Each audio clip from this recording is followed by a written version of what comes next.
say, hypothetically, I'm a Barbie girl. Okay, and let's even say I'm in a Barbie world. Right, so in this scenario, I would obviously know from personal experience that life in plastic is fantastic. Wouldn't it be reasonable to assume you could brush my hair and undress me literally everywhere? Imagination you can derive from the fundamentals of basic logic that life is your creation.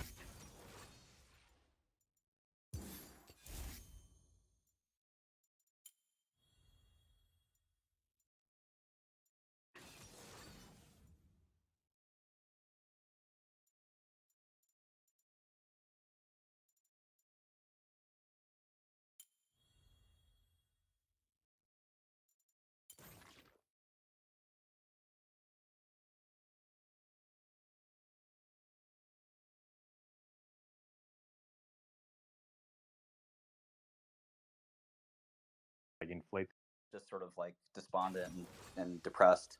And in essence, I don't know what happened, but like all the trading control or discipline I had was just out of the window. And so I ended up shorting the stock and like putting all these orders in, and I kept shorting it. And I basically shorted the entire market cap of the stock in one day. It was a really stupid idea. Jesus Christ, dude.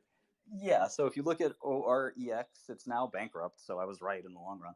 But if you look at OREX, part of it started as a fat finger error. Like I didn't intend to short as much as I did, but I ended up getting filled like on trades that I didn't expect to take place, and I didn't cancel my like outstanding orders, and the stock went up, and I ended up being short like millions of shares of this thing, and I was like, who the hell is buying this? Like maybe I should just short more. And obviously this is really stupid and really irresponsible, but I have to counterbalance my good trade, I guess. And so I lost $7 million in this thing, and had a real mess with my clearing broker and stuff like that. But basically, I shorted, I think, more shares outstanding than the entire company had. And I was sitting there wondering, like, how is this possible? Like, who could be taking like all this stock down and fighting me? And what I reasoned is really interesting, and it's kind of a little cloak and dagger, but basically I determined that there are quantitative hedge funds that can, using the miracle of software, automatically determine that like, you're out of bounds on a trade and take the other side. And what's interesting is this specific hedge fund, which is arguably the biggest quantitative hedge fund. I won't go through who it is, but basically they bought the entire company. I mean, they literally acquired this company in the open market from me, and never disclosed the 5% rule or anything like that. So it's a really funny thing that software runs. I mean, when I say software runs quite a bit of the investing world, of course it runs all of it from one perspective, but I mean automated software trading, like quantitative hedge funds like Two Sigma or Renaissance or D Shaw or whatever, which employ all these brilliant people and they have really great returns. And I think it's actually sort of faulty to even try to invest without quantitative investing. But putting that aside for a second, you have this dynamic where some of these algorithms can go pretty zany and do something like I just mentioned. I could be wrong, but I'm pretty sure all of my stock was bought by this fund, and ended up sort of unwinding the trade over 6 months in this really messy litigation, and it was really painful, embarrassing, and horrible. So it's much easier to talk about the good trades. So but I might as well disclose that, and it's been partially disclosed in the past, so it's not like it's new news, but certainly not in this detail. So I hope that helps. Yeah, that's cool. Yeah, thanks for answering my question. Thank you, Nani. So we haven't had one of these in a while, and I think now is just about the time. A Martin Shkreli fangirl, Ree Sharma, you're on the stage with the king himself, Martin Shkreli. Please proceed. Hey, Martin. Welcome back to the outside. Yeah, now we're talking. Hell yeah. I have a question. So this is like really silly, by the way, compared to like the 50 like things we just heard about everyone being serious. I'm gonna stop rambling. If I'm seeing a hedge fund guy, should I ask him for Solana or a Cartier Love bracelet? What a question. Yeah, I would go for Solana, hands down. Do you think I'll get like better ROI?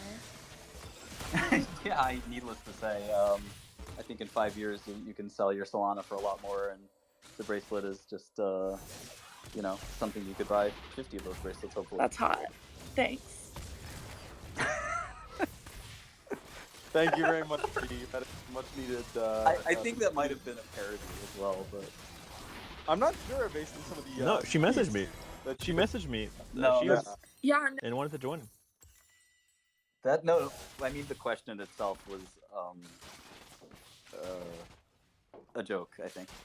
Yeah. Yes. So he's been waiting for a while. So Clint, the Twitter famous Clint, welcome to the stage.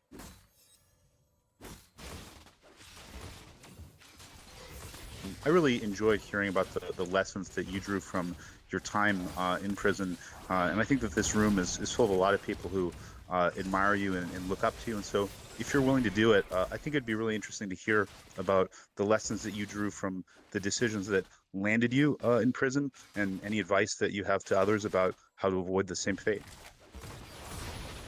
Yeah, why not? It's a really good question, and I think you can learn, a lot from people who make mistakes, and we all do. But I've certainly made a lot of big ones. I think humility is probably the ultimate, bottom denominator. Like in trading, investing, growing a company, personally, it's really hard to stay humble. And I think that however you can sort of figure that out, I think you have to strive for it. I took this actual program in prison that was really illuminating. It's called RDAP, and it's about kind of a psychological behavioral program to break the criminal thinking. And while I don't consider myself a criminal that's has a criminal mindset or something like that, I do think people who are hackers or programmers, they'll often try to figure out the best way from point A to point B, and that's sort of often can take you into manipulative or sort of not straight lines, and you have to have good ethics and good sort of I don't know, just sort of morals to make sure you don't go from point A to point B. And you can look at the price increase of Daraprim that I did as sort of a perfectly legal way to sort of maximize P&L.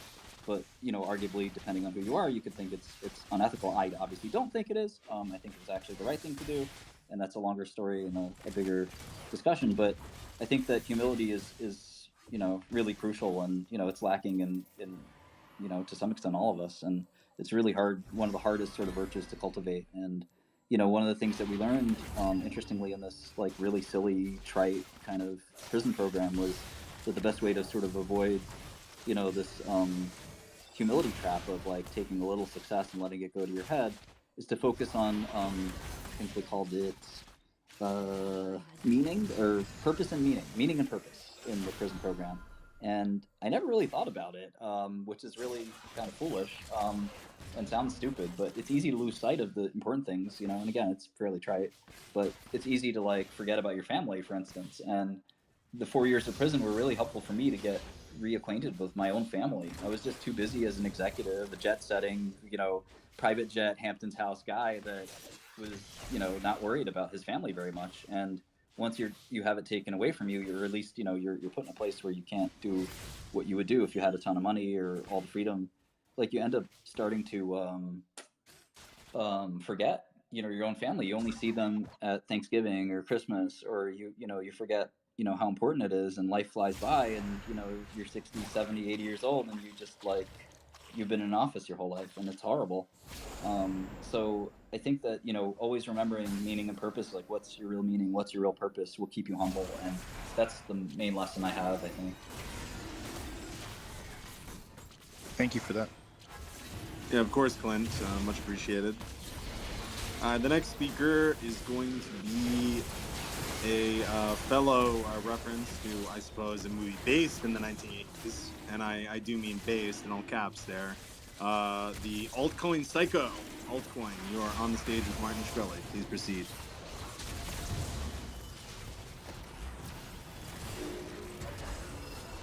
Mr. Bateman, do you have a question?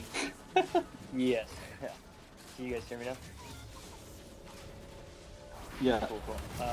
Martin, so as a figure in pharma who was able to observe the pandemic from the outside while in prison, curious about what your thoughts were at the time while it was going on, and a somewhat related follow-up, but just curious if you have any high conviction or contrarian views, be it politically or economically, over the next few years with all of this. Just related to pharma or in general?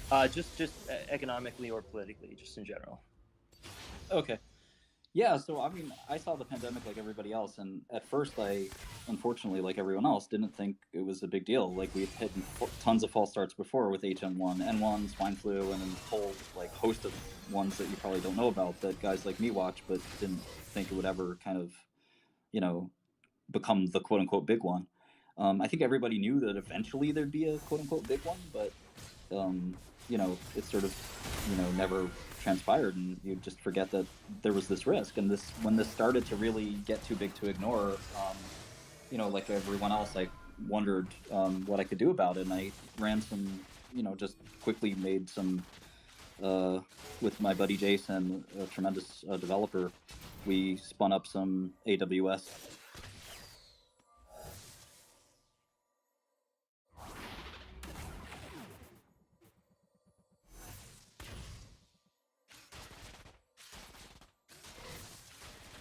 The ligands we identified actually were then the subject of a Nature article, so I was really happy to see that. It was somebody else's work, but you know, I was really gratified to see some of those ligands show up, that they were actually antivirals.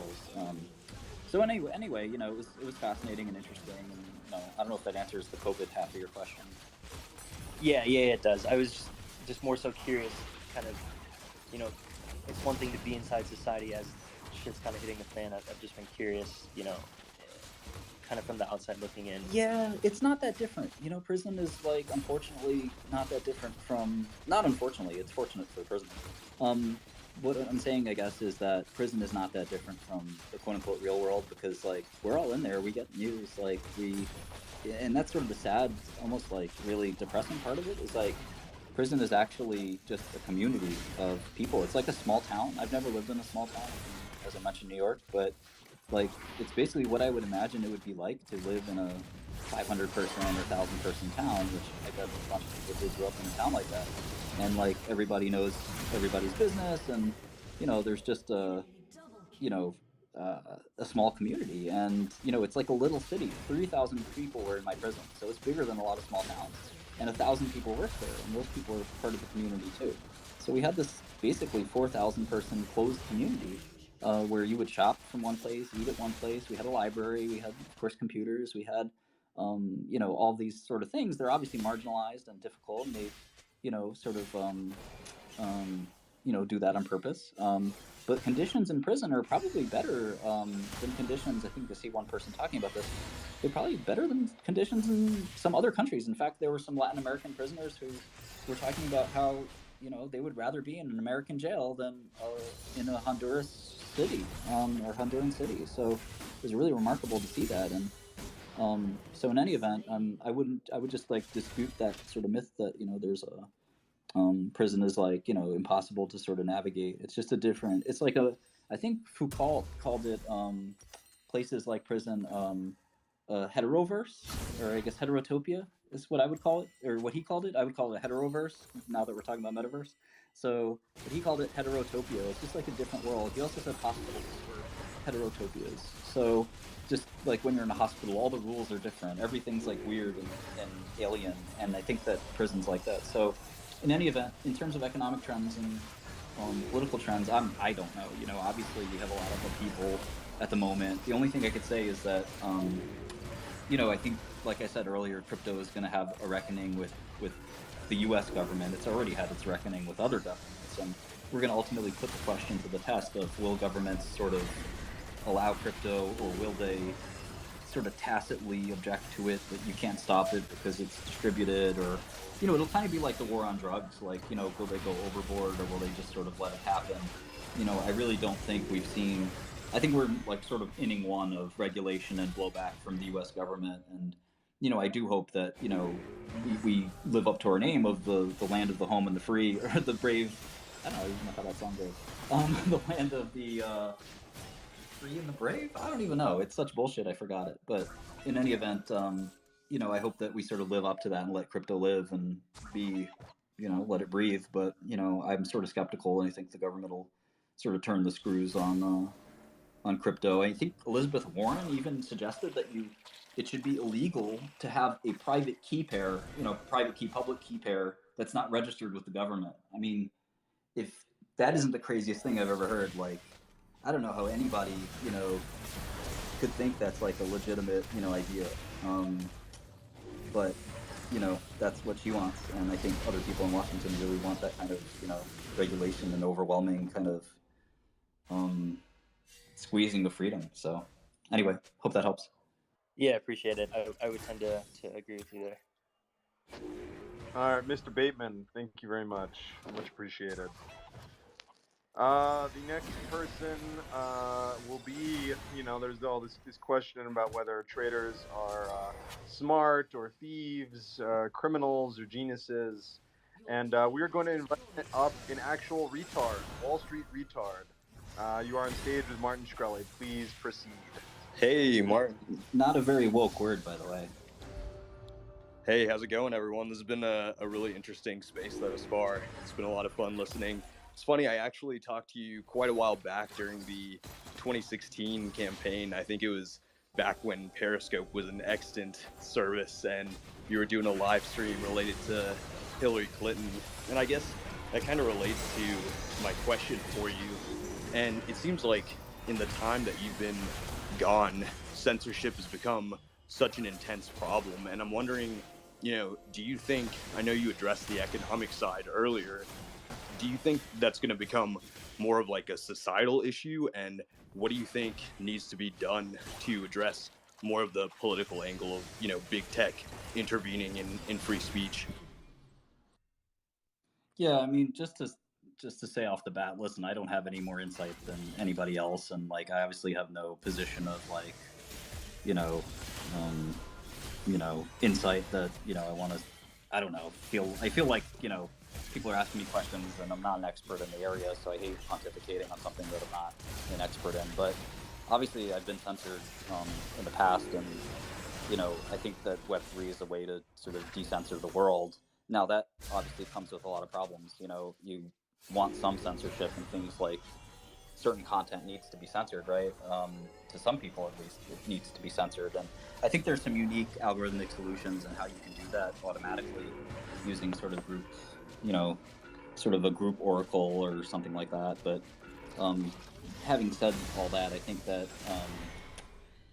yeah, I don't know, man. I just think, I can't help you. I just don't know enough about the space to be able to give you a cogent argument. But I don't know. Do you have a specific sort of thing you want to ask? Yeah, I guess I'm curious, like the extent you find it existentially alarming that some of the basic things that you could discuss even 3 or 4 years ago, if it's not even sustainable to talk about a lot of those topics today. I'm wondering like what you think the general trajectory is going to be, based off of that, and if that just necessitates, creating our own platforms, a parallel economy, or like, your general thoughts on how best to, I guess, just progress from here. I find it almost like a critically defeating point if we can't even discuss ideas freely online. Yeah, I mean, I think you're asking me to put myself into the heads of people like the head of like the GC of Twitter, who restricted me from Twitter and is probably going to ban my account any moment now.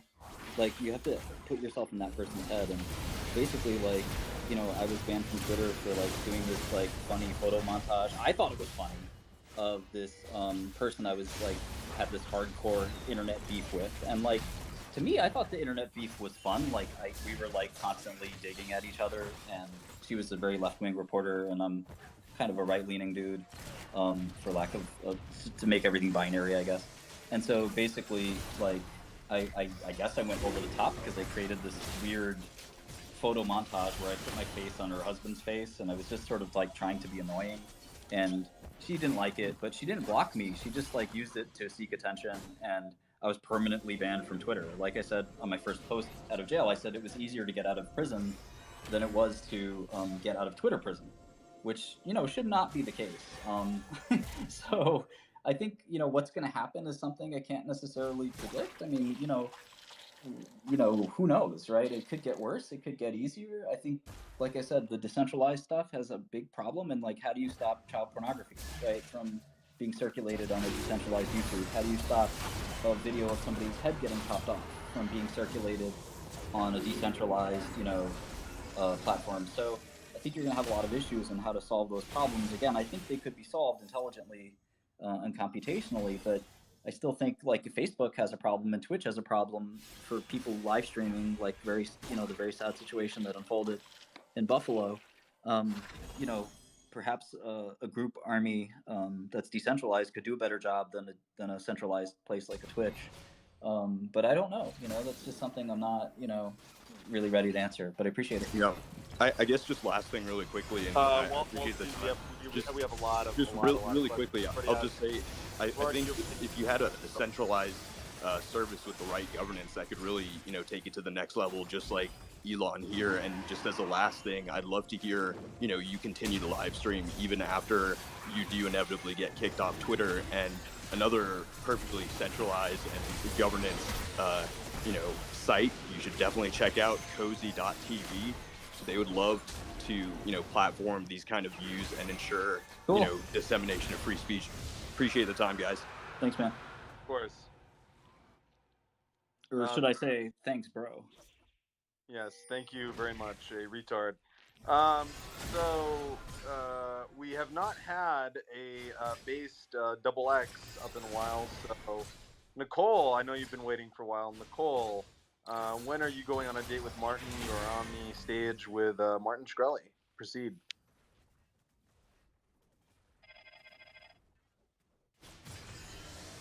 Nicole, did you still have a question? I think she's thinking twice about that date. I wouldn't date me either, for the record. But I did want to say one thing about jail that's kind of interesting and about politics. I was the only woke person in prison, which is really bizarre because I'm supposed to be the anti-woke guy. So one of the really weird things about prison is that everyone believes in conspiracy theories. Everyone's anti-LGBT, except maybe the LGBT community in prison, which of course exists. And I just wanted to point out that really strange dichotomy where I was telling people, hey, you can't say this word. It's the wrong word. And they were like, what are you talking about? That's what this person is. And they used a disparaging term, often used, or previously often used, thankfully not used very often anymore, for gay people. And I would try to reason with them and explain that to them. And we had a lot of trans people in prison. And you would get these horrible comments from people that were like, oh, I hope that person dies, or I would kill that person, or something like that. And I was like, dude, what are you talking about? And I would have to sit down with these guys who were violent or crazy or both or whatever, and just sort of walk them through the whole idea. And I would give them huge brain farts where for instance, again, I'm a sort of biology guy, and people would come to me, especially in the Republican community. They would say well, there are only two genders, Martin, male or female, so you got to pick one. And I'd be like, well, actually, that's not true at all. If you've ever heard of Turner syndrome or Klinefelter syndrome, or that 48XXYY, there are actually quite a few, genders biologically. So from a scientific standpoint, it's already wrong. And then obviously from a social standpoint, you got to think about that, but I won't sort of opine on that. But, you have to sort of think about whether, you're being scientifically accurate. And there's actually hundreds of little nuances do you have testosterone? Do you have the testosterone receptor that'll be, hypoactive or hyperactive? There's certainly lots of sort of nuances there. And again, I found myself increasingly embracing the T in LGBT after originally kind of having that sort of backwards, I think, view of oh yeah, there's only two genders. So I know a lot of people still have that, and if I'm alienating right-wing people, then fine, fuck you too. But ultimately, that's sort of where I've come to. And again, in jail, there was literally no one who wanted to hear that kind of view. And it was just really interesting because I went from being the least woke person to the most woke person, and now hopefully I'm back to being the least woke person. But that's just something I just wanted to throw out there before the next question starts. Yeah, of course. And I think that's quite an interesting dimension, as I was saying before. There's a lot of sort of popular misconceptions about you, given the whole sort of farmer bro sort of image, and I think this adds a lot of character and shape to that. So I think it's quite useful. So the next person we're going to have up, the famous Supreet, another double X poster, you could say. Supreet, you are on the stage with Martin Shkreli. Please proceed. Hi, thank you for having me. I guess continuing on that topic, this week on Tech Twitter, freedom of speech has been a huge conversation. Since you've been, I guess, kind of away in prison, how have you, since you've come back, have you seen freedom of speech change? Now being banned from Bumble, getting possibly banned from Twitter, and the conversations have kind of become more argumentative instead of people actually discussing personal thoughts. Yeah, I mean, I guess from a graphing the X and Y axis standpoint, I actually think things have gotten better because you have people like an Elon Musk, whether you like him or not, and whether you think he's doing terrible things or not. The fact that somebody in that place in society, if you will, is willing to sort of stand up and fight is really amazing. So, again, I think there's some maybe hypocrisy or some whatever. I'm not really totally schooled on the issue in terms of what he's doing and stuff like that. But, I think it's a really healthy thing to have this contrasting view. And hopefully it doesn't devolve into as you're saying, fighting and violence, not literal violence, but internet violence, fighting online and just kind of going crazy and yelling at each other all the time. I think actually having some decorum and nuance, maybe like we're having now, would be amazing. And I don't see why we can't do that and just disregard kind of the crazy people and just say, listen, if you're not gonna listen and talk intelligently, then just exit the discussion. You're no better than you were better off without you. And the people that have different opinions, say on this gender issue that I just mentioned, should be able to just have an intelligent discussion. And I think it's really unfortunate that we're at this point where we're just yelling at each other. And one of the amazing things about Spaces and maybe Clubhouse as well, which I'm just about to start trying, is that when you have voice, you actually break down a lot of those barriers. It's a lot easier to be mean on text.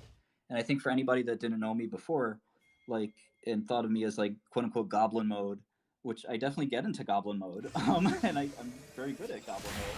But I think when you actually have a face-to-face or voice-to-voice conversation, it's a totally different, venue. I mean, you can see here the most hated man, the pharma bro, this sort of character we dreamt up is not what he was, and he's having this open-minded, I think, hopefully, viewpoint of things, and willing to take criticism and willing to take both the good and the bad, and everybody's sort of been pretty cordial here, and nobody's sort of jumped in and screamed, oh, you're a retard, or I hate you, or whatever, Hitler 420, or any of those things. And so I think there's a lot of really awesome things that are happening from stuff like this that you can disagree with me and still hate me after this Spaces, but at least there's some discussion that's healthy. And how do you see people having the courage to speak up when once they say something, everyone on the internet, attacks them? Yeah, I mean, look at this space right now, right? I mean, think just having the discussion in this way, as opposed to having the discussion in a way where you can just write all caps, or you can retweet with some snarky comment. And I think that if somebody has proposed taking away quoting with a retweet. I actually did it earlier with Nassim Talib, who had the nerve to insult me, and I shot back at him, and here we go. I'm starting a new war with this new person, and I actually love his work, and I've written about how much I love his work. But the second he started insulting me, and now I'm starting to think, oh, maybe he's not that good, and this and that, and it's just sort of like a virus. It's a disease where you can go on the internet and just start getting into fights with people really easily, and Twitter is sort of toxic in that way. But here it is, with this innovation of these voice chats where you can actually have a breakthrough. So I don't know what the answer is, but I hope that we have less of the former and more of the latter. Well, thanks for your time. Of course, thank you. Tweet another double X poster. Here. The next person we have up, let me see here. Oh, the person, I guess, the unrequested. The next person up is going to be, I'm not really sure what that's supposed to be, some sort of Twitter way of writing Agent Acadian or something, but he is a chain link Marine, a member of that corps. So please, Mr. Acadian, sort of writing on your Twitter profile, Mr. Chain Marine, you're on the stage with Martin Shkreli. Hey there, thanks, Gordon. Hey, Martin, good to hear from you. Good to see that you're out of prison. Thanks. I want to go back to an earlier comment you made about Bitcoin and its long-term viability. Yeah. Do you see Bitcoin as a potential to replace the petrodollar as a world reserve currency, and now this currency won't be based on oil or fiat, but electricity and energy? And if so, why wouldn't it be possible? And if not, why not? Thanks. I think it's important any question you get asked to state how much conviction you have in your answer. And I think that, one of the problems with answering questions, especially about the future, is that if you have low conviction, you probably, one, shouldn't just answer, you should just not answer the question at all, because obviously nobody can say with tremendous conviction what's going to happen to the Bitcoin. And then two, you should at least disclose that you have low conviction. So I can give you some opinions, but just keep in mind that my opinions have low conviction. So I could be wrong, and I'm okay with it being wrong. I might have to wrap this up because I see there's a New York Times person up here, and that's probably going to lead to me being banned. So this is an important question. Who is the person, Mark? Kevin Roos, I think. So I'm probably screwed at this point. Usually that's what happens. As soon as a media person shows up, I'm sort of dead. Just in time for my question, of course. I posted it to Gordon, actually. I posted it to No, don't worry about it. Industry, if you want to take a look as well. I'm being a little tongue in cheek, but so in any event, I think Bitcoin. I'm actually bearish on Bitcoin, which is weird for a crypto bro. And I could see the articles now. Pharma bro becomes crypto bro. But I'm bearish on Bitcoin in the long run because I think that if somebody were watching from Mars, they would think that we're crazy building this infrastructure, using this electricity to crunch numbers and do nothing to get the lowest nonce or whatever. That the lowest hash that's below the nonce is really crazy, or n-once or whatever how you pronounce it. I've only read it. This is a really crazy thing. Then we just rebuild that cycle every new block, every new eon or whatever for the block. I think it's nuts, right? And it's obviously nuts. And I don't think it's sustainable. And I don't think Bitcoin is anything but just sort of the first thrust of what a really cool distributed ledger technology is. I think that the value is going to be in sort of utility tokens and not in store of value tokens. That doesn't mean I'm right? That doesn't mean that with my low conviction, I'm not saying that I'm 100% certain. Bitcoin probably can and will go to like 500,000 a Bitcoin or more, but I still think that it's important to sort of be skeptical, and be a cynic. I am a short seller, so. Sorry, Martin. Part of my conviction is right now we're at between 7 to 8 watt hours per Satoshi in terms of mining costs. If you say it's going to go to 500,000, it's just a feedback loop. More miners will come in; they'll suck more energy. I see Bitcoin as a potential to create an energy arbitrage market where nation states can use their central bank digital currencies and trade Bitcoin with each other and use it as a kind of battery. I've been working and studying in the field and working in the electrical industry, so it's something I'm familiar with, especially power generation. And as Bitcoin, it's designed that way, right? As Bitcoin goes up, Satoshi designed it as it's more incentive for the miners, and then once the network is more secure, it's using more energy, then again the price keeps going up. So it's just a thought or an idea that I have, and I want to bounce it off you. Yeah, and I'm right now being pretty cordial. Like I can go into goblin mode if some of the guys in chat want me to, and be full blown farmer bro. But I don't think many people want to see that. So I don't mind personally, by the way. Definitely give me your negative takes. I'm a Chainlink guy, so I'm into utility tokens as well and smart contracts. So I'm all about that as well. I just see some of the comments, and some guy is saying that I don't know what I'm talking about. I'm not informed on the subject, which I think everybody would have left by then if that was true. But anyway, I do think that it's still ridiculous, right? The idea that this thing should consume electricity at all. I mean, you could be cryptographically secure without. I've heard the same argument from Bitcoin enthusiasts who believe that the hardness of the problem actually contributes to the sort of benefit of the platform, and I don't think that's true. I think if you look at Algorand or other sort of proof of stake coins, there are other ways to solve this. I think the I even think that like Buterin's sort of so-called what does he call it? The trilemma, the blockchain trilemma. I think that's contrived. Like, I think he just wants to make something like cap theorem. Cap theorem is proved. Cap theorem is real. But I think that the blockchain trilemma is a contrived problem that's I would agree with solvable. you there. Yeah. Yeah, and I agree that crypto as a title for our industry is a mistake. I think that's held us back actually, and probably cost us a few years. Yeah, I sort of was talking about that earlier. So cool talking. I mean, again, I don't know if I think Bitcoin's going to go up too, by the way. But I just think in the long run, the whole idea of like the whole world built on kind of this very flawed coin. And I wrote about this on my blog. Like, the biggest argument is the so-called Lindy effect, which you can also think of as the Metcalfe effect or the network effect. That the more users of a network, the more valuable it is. And you have this sort of first mover advantage and so forth. But if you look at the history of technology, there are plenty of sort of technologies that were usurped pretty quickly. So just because you get entrenched doesn't mean you're there forever. And I think that I wrote a little piece about certain technologies that'll sort of hang in there, and they get that Lindy effect, and then there's technologies that don't. So I think that I'm not trashing crypto. I'm sort of bullish on Ether, Solana, Algorand, stuff like that. I'm really, really, really bullish on Filecoin and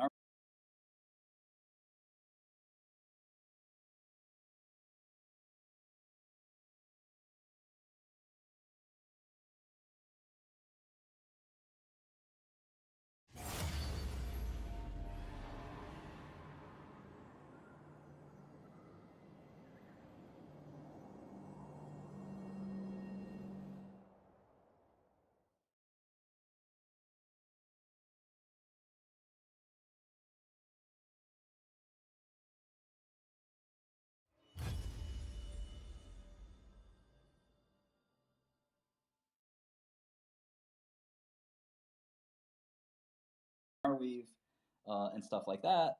But I think that just having this weird store of value that's like this just bizarre, like, oh, trust us, this is valuable because it's valuable, and that's no different from fiat money. So why not spin the roulette wheel? I think that's pretty stupid, and it's not going to last. Have you heard this strange theory that it was John Nash who's actually Satoshi, and that he shortly died after the publication of the Bitcoin white paper, and thus that's the reason why Satoshi hasn't cashed in his tokens? I haven't heard that, but I wouldn't be surprised if Satoshi has passed away. I don't know a lot about this situation. Obviously, there are a lot of people who are Satoshi candidates, whether it's Szabo or Back or tons of other obvious sort of questions, and I'm sure it's one of those dudes. But I doubt it would be Nash. I mean, that's a really kind of outlandish possibility. I think it's somebody who is about 40 or 50 years old, probably from London, that was a cryptography sort of scholar or practitioner. Because if you look at the field of if you look at the white paper, it's pretty clear that this person or people, it was probably just a person though, was just an expert in sort of cryptography. I mean, if you look at the literature in cryptography and the references that he made, it could be that guy. Who made oh gosh, it's Wei. Does it? Yeah, I believe Wei. Who made one of the early precursors. So there's some pretty obvious candidates, but Nash would be really ridiculous, I think. It is. It is a bit of a sort of a conspiracy meme. I think I like the meme more than the reality. Probably that's why. It could be. I think it could be, in terms of a really, really, really dark horse that would be mind blowing as to who it could be. Elon Musk is arguably there, right? He did PayPal. He knows, he says he knows a lot about finance. I think he tweeted that he knew more about financial systems than anyone. But it's unlikely because I think Satoshi was more of a cryptography and hardcore software guy. Hal Finney is obviously, another obvious answer. So who knows? Who cares? It's probably like the biggest mystery since JFK. So everyone's interested, but I don't know if we'll ever get an answer. So the next person on stage is going to be Mr. Pepe himself, Chief Trumpster. Welcome to the stage. You're with Martin Shkreli. Please proceed. Hey, can you hear me? Yeah. Awesome. I'm glad you're out of prison. I had a question about the, because I know you're in pharma, question about the vaccine. I don't know if you got the vaccine or not. And I don't know if your thoughts about corporations and kind of enforcing this vaccine mandate kind of nationwide. Yeah, I mean, it sounds like you have your own opinion, but I'm actually wearing a vaccine T-shirt right now, so I'm pretty pro-vaccine. Of course, I got vaccinated. I think you're, terribly irresponsible if you don't get vaccinated. I think, I know a lot about medicine. I'm not trying to pat myself on the back. I have made medicines that have gotten FDA approval and stuff like that. So, you just have to be crazy to not, kind of um, believe or want to be, vaccinated or stuff like that, in my opinion.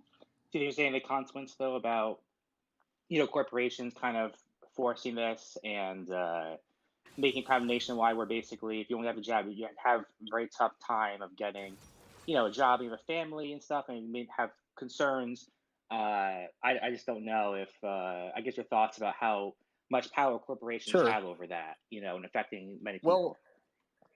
Well, the only party that can make a vaccine is a corporation. So you're sort of in this like weird definitional argument in a way, because yeah, I mean, to make a vaccine, it takes a lot of money and takes a lot of resources. So you have to, have some kind of company do it. And, whether that company should profit or not is another question. But I don't think there's anything wrong with Pfizer or Merck or one of these companies who makes tons of other vaccines, making vaccines. And like Gardasil, which has eliminated cervical cancer in many countries.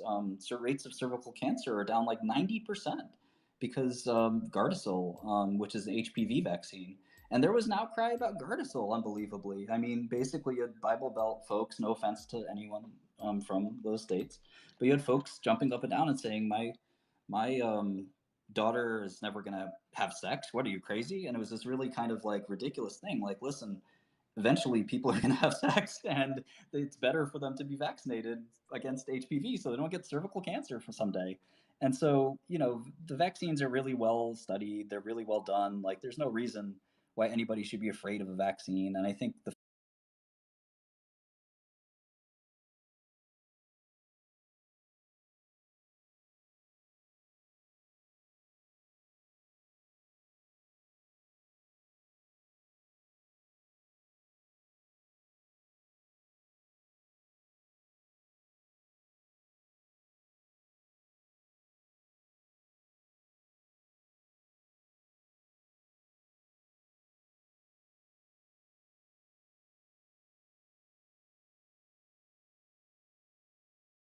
fact that it's gotten partisan is really, really crazy and unfortunate. So that's just my answer. Hey, one quick elaboration. I would say that. We do have a lot of people, Okay, and you have asked I'll two just say questions. that for free speech, Cozy is a great platform. Nick, I'm sure would love to have you on, but thank you so much. It was a pleasure. Thanks a lot. Of course, thank you, Chunster. This person has been waiting for quite a while, and I very much enjoy the sort of Elmo GIF. And we're talking about drugs, so why don't we have a little bit of crack? ytcrack.eth. You're on the stage with Martin Shkreli. Please proceed. Hey, Martin. It's Whitey from Blab Days. Just want to say what's up. Hey, man. Glad How you're are out, you? dog. Hope you're still playing guitar. Thank you. It's good to see you and hear from you. That's all. Love you. Bye. Drop me a line someday. I want to chat with you about some let's stuff. do it. Rapper@gmail.com if you want to email me. Rapper? Rapper@gmail, yeah. All right, minute. All right, thank you, Whitey. And thank you for the brevity. We have a lot of people wanting to speak. So the next person is going to be this person here.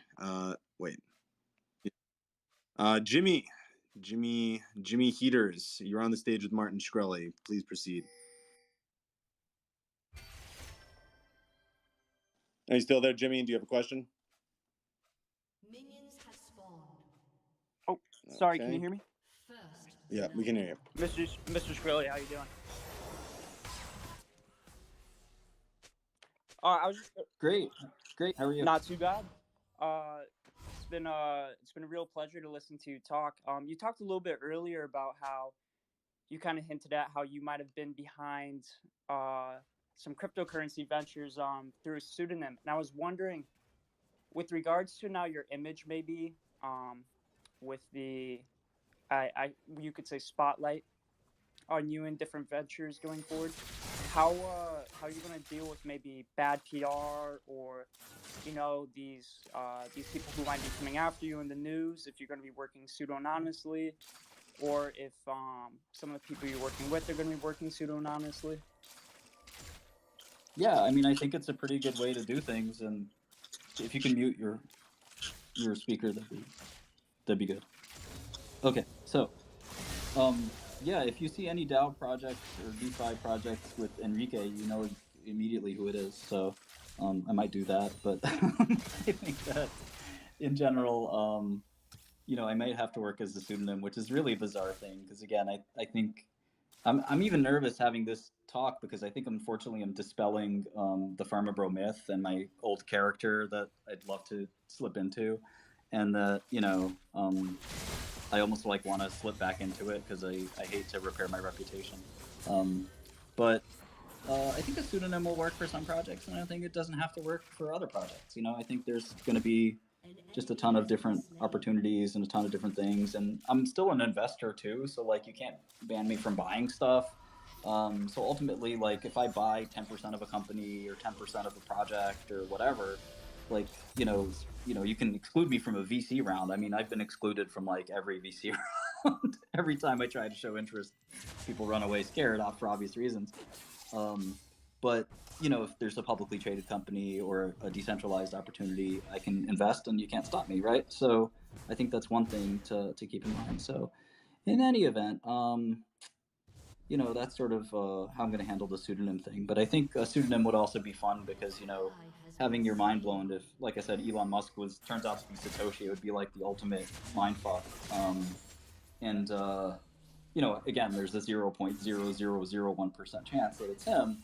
But I also like that idea of like, building the technical debt, as a programmer might say, of having a future reveal of a pseudonym being me and seeing how like people are like, oh man, I really love that software, but I really hate that guy. Let me uninstall it. I'm joking. You can't uninstall software now anyway, right? But let me stop using it. So we'll see how it all goes out. I mean, again, I'm not gonna I'll keep my cards kind of as close to my vest as possible. And like I said, don't be surprised if a current popular project has my involvement in it already. So who knows? Thank you, Mr. Shkreli. It's a pleasure. Thanks, Jimmy. So this person as well has been waiting for a while, and I think could generate some certain interest. Palace, aka at Curve Thoughts. Curve Thoughts is on the stage. You're on stage with Martin Shkreli. Please proceed. Hey, man. Nice to talk. You guys can hear me? I'll just assume you can. This is my second time talking to you as well. I actually called into one of your live streams in like 2016. Glad to have you out, and thanks for spending time with us. So I have to notice that you seem like really well adjusted, and kind of like exactly yourself. And I was just curious, spending 6 years in prison, and like what was like the time like, and how did you keep your mental health up, and how did you deal with isolation and some things that us degens deal with, and just curious what that journey was like for you.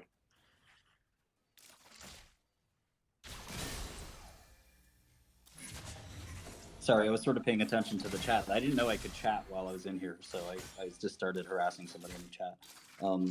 Yeah, I mean, if you want to talk shit in the chat, just sign up for a speaker and come do it to me and let me know, just how smart you really are. But it's easy to throw shots. And again, this is why Twitter is toxic, but Spaces isn't, because it's really easy to have the guts to type something and not behind a pseudonym, but it's pretty hard to come here and go toe to toe with me. So I, advise you to come and try your best if you can. Where's the are these just DMs, Martin? Yeah, Or is there... no, I guess there's a simultaneous chat. And again, I'm not upset. I'm just sort of having fun. But again, I would encourage anyone who wants to come here and troll me to do their best. You will meet your match in my estimation. But your question is based on this assumption again that prison is this disorienting, terrible experience, and it is, of course, to some extent, but it's not as disorienting and terrible as you might think.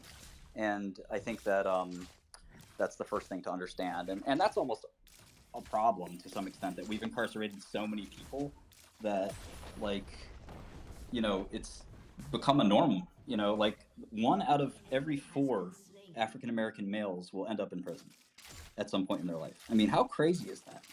Like how could that not boggle your mind, right? And the fact that we've like made these prisons like to a point where it's like comfortable and like you expect to go there and I'm just doing a little bit. You know how many times I've heard that people would say, "Oh, what's your sentence?" 7 years. Oh yeah, that's pretty good. Not so bad. And it's just remarkable how easy it is to acclimate to an environment as well. So I did 4.5 years almost exactly. It wasn't that bad. It wasn't good. I do think the longer you do, the less likely you are to come home and actually like be functional. So I think it's a really terrible thing when somebody gets 10 or 20 years and they basically are going to be disabled for the rest of their life, I think, and have a really, really hard time reintegrating and readjusting. So I don't know, man. I still have, this is my 3rd day. So, I still have some time, and we'll see just how much I've changed. Hopefully I've changed for the better. Even I'm not too proud to say that, I have a lot of flaws, and I hope that I, can come out of this a better person. Like I said, it doesn't mean I'm not going to stick up for what I believe in. It doesn't mean that I'm going to cower before government or any other so-called authority. I'm still going to be who I am from that perspective, but I hope to be a little bit more thoughtful about the way I portray myself and stuff like that. So appreciate the question. I have a quick intermediary question here. So when you actually leave the prison itself, is it like in the movies where they give you all these items from 5 or 6 years ago or something, and this sort of thing? And how do they arrange? Can you arrange for transportation away from the prison, or you just kind of have to like stand there, or people come pick you up? How does that work? Yeah, I don't think it's a great use of time to go into it, but basically, yeah, you can arrange your family to pick you up, which is what happened here, and Right. I was just curious, but yeah, it's not exactly like the movies, but it's pretty close, I'd say. Right. Okay. So Nicole, you previously came up and you didn't ask your question, so I'll give you one more chance. A double X poster. Nicole, you're on the stage with Martin Shkreli. Please proceed. Hey, can you guys hear me? Oh, Yes. great. I think it didn't work when you brought me up before. Thank you. My question is about what you're building in Web3. I know you've mentioned you want to keep your cards close, so I guess just what are some of the projects that are most inspiring to you in the space, and what is it about Web3 that you like and that's motivating you to build? Well, Web3, if you could just, yeah, thank you.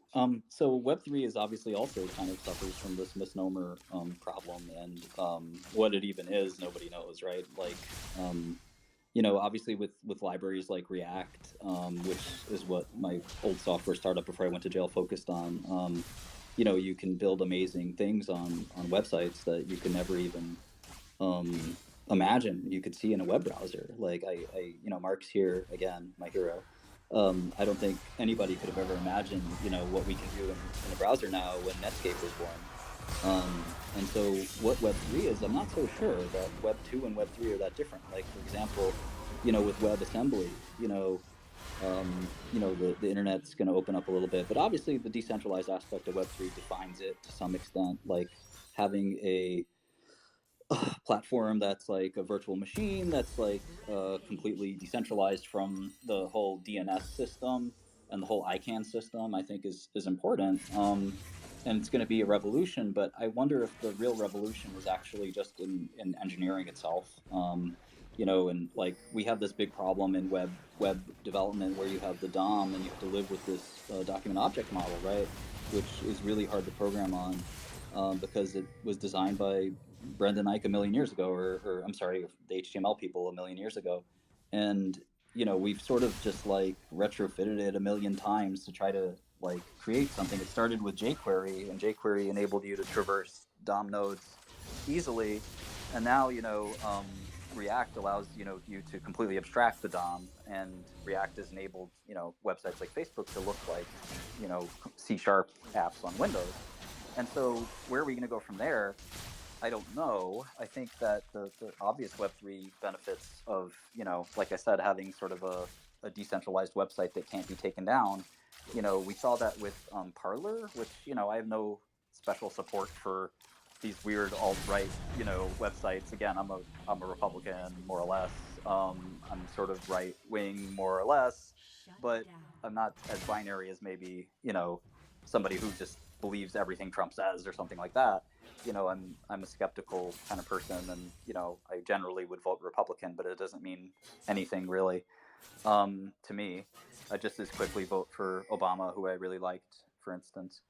So anyway, the point I'm making is Parler was deplatformed, right? And that would never happen on Web3. So I think that's really cool. I think that, this instant reaction of like, oh no, we can't have Parler on our AWS, or we can't have Parler on even a hosting, just any hosting sort of platform at all, is a really terrible thing. And the great thing about Web3, I think, is this sort of sturdiness that's gonna allow not just people in America, but people around the world in authoritarian regimes and things like that to be able to use apps and to get news. And maybe we wouldn't have a war in the Ukraine if there was a Web3 wallets everywhere and people could read news from a distributed sort of news service that wasn't firewalled off by China or Russia or whatever. So I'm really excited, like I guess Buterin is as well, for like the dream of this stuff actually helping the world and not just being a VC capitalist endeavor, which is really important to me, don't get me wrong, but there's a lot of benefits that could come in a lot of different dimensions. And I don't know what the future is. I'm really excited about proof of humanity.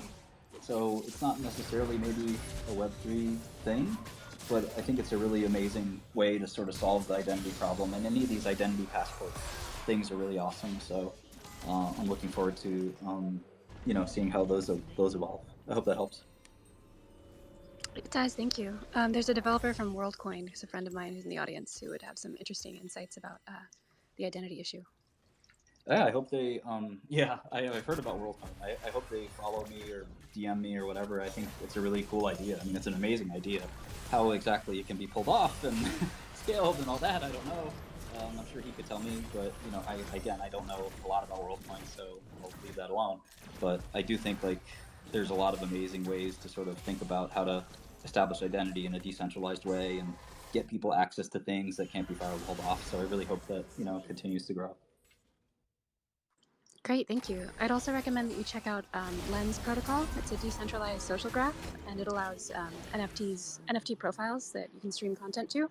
So that could be another way to solve the problems you're talking about. Cool.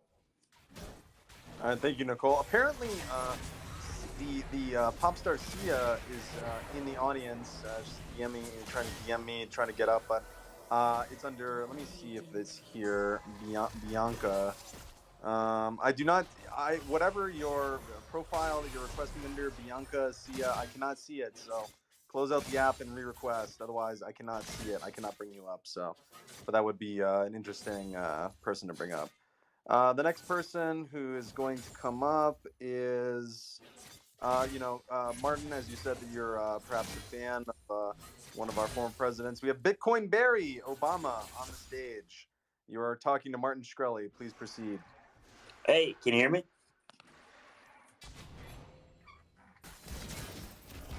Hello?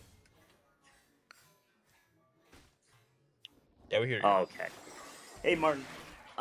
So, like, crypto's like full of scammers, and crypto Twitter tends to not really like scammers. You're kind of a convicted scammer. Don't you think the dick riding in this room is a little bizarre? Well, I guess that's up to the dick riders, isn't it? This is just my old, I'm just the owner of the dick. That's a fair response. Barry, do you have any other anything else substantive? Or Martin, I know you were saying that you wanted to kind of challenge people on stage, so whatever you do. Well, yeah, no. I'm just curious. Do you think it's bizarre that people sort of are riding your dick in here? Well, I think what you're trying to say is that maybe you're trying to say that you don't like me, and you're surprised that some other people like me. I'm very surprised, and I'm wondering why you think they like you. maybe you should do less speaking and more listening. Nobody really explained why they like you. I'm asking you why you think they like you. Maybe it's because they like the things I'm saying. I mean, I can speculate on why people like me, but maybe you should ask the people. I was just asking. Indeed, that is a good point. Thank you, Barry. Unless it was going to get into some sort of interesting repartee. Arguments are always interesting, but they're very not productive, right? And that's the problem with Twitter is like they're like full of advanced repartee. So yeah, we can all have another. We can all fight and have fun fighting, but it's entertaining and it's popcorn eating material, but it's not fucking useful, right? We have another XX poster. Mysteriously, many of these women, they're all Indian women. We support Indian women in tech. So here's Anisha. I assume you are Indian or something, maybe Pakistani or something, right? So Anisha, please, you're on the stage with Martin Shkreli. Hi. I didn't actually think I was going to come up on stage, but now that I'm up here... Hey, what's up? Not much. How are you? Great. Have you had a sip of water since you've started talking on the space? No, I can't drink alcohol right now. I'm in a halfway house, so I'd go right back to jail. No, like a sip of water. Oh, I thought you said wine. No, not really, actually. Not parched. Nice. So if you do one like ever done an IPO roadshow or a secondary offering, like you have to meet with like 15 different investors in one like day, and it's like the most disorienting, difficult thing. But I guess I'm used to having these like marathon sessions of just talking. That's good. I think every time I try to talk too much, I lose my voice. But question I had for you is if you never got ENS sent to you that you have publicly said that you'd like, what would you consider as like the one you'd tie to your wallet?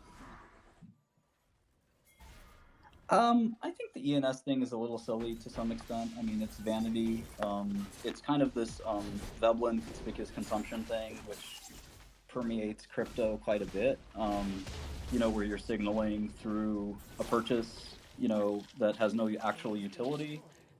That's existed in economics for a long time, and obviously the fashion companies in Italy have made a living off of it.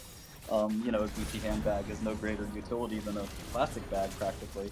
But, you know, one is worth a lot and one isn't.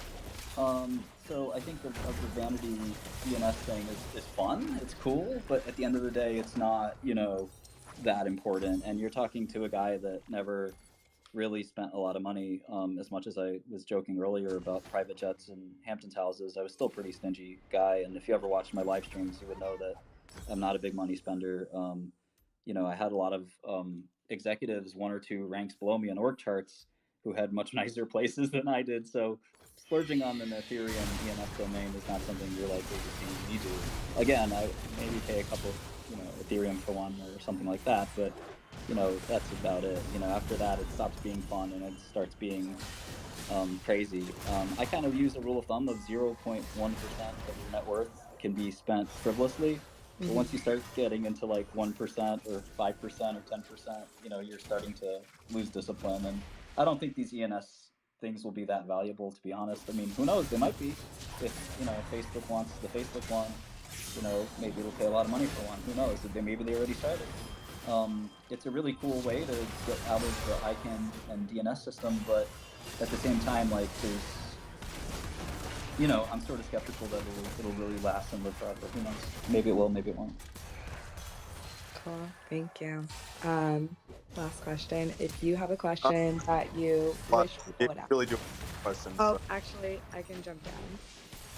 Thanks. Sorry about that, but I'm getting pestered that I'm not letting people up. That I can't even see in the chat. So, the next person that we're going to let up is Robin, Rockin' Robin, the famous Rockin' Robin on Twitter. You are on the stage with Martin Shkreli. Please proceed. Hey, well, thanks for having me on. Good evening. I hope you're enjoying Brooklyn. So, my question is, what are some of the benefits of embodying the farmer bro persona? Because like I think we've seen some of the cons. We're very well aware of it, but what are some of the pros? Yeah, I mean, it's really, to me, sort of there aren't a lot, of course, clearly. I think the thing to me is I find it really funny that people can buy like false narrative forever, and like it never like gets dispelled, and like I've never really tried that hard to dispel it, but like it's amazing that you can kind of like have this really, really big lie that you didn't start, but you don't necessarily go out of your way to dispel, and it just persists or even grows. And it's a fascinating study, and kind of somebody mentioned social graph earlier.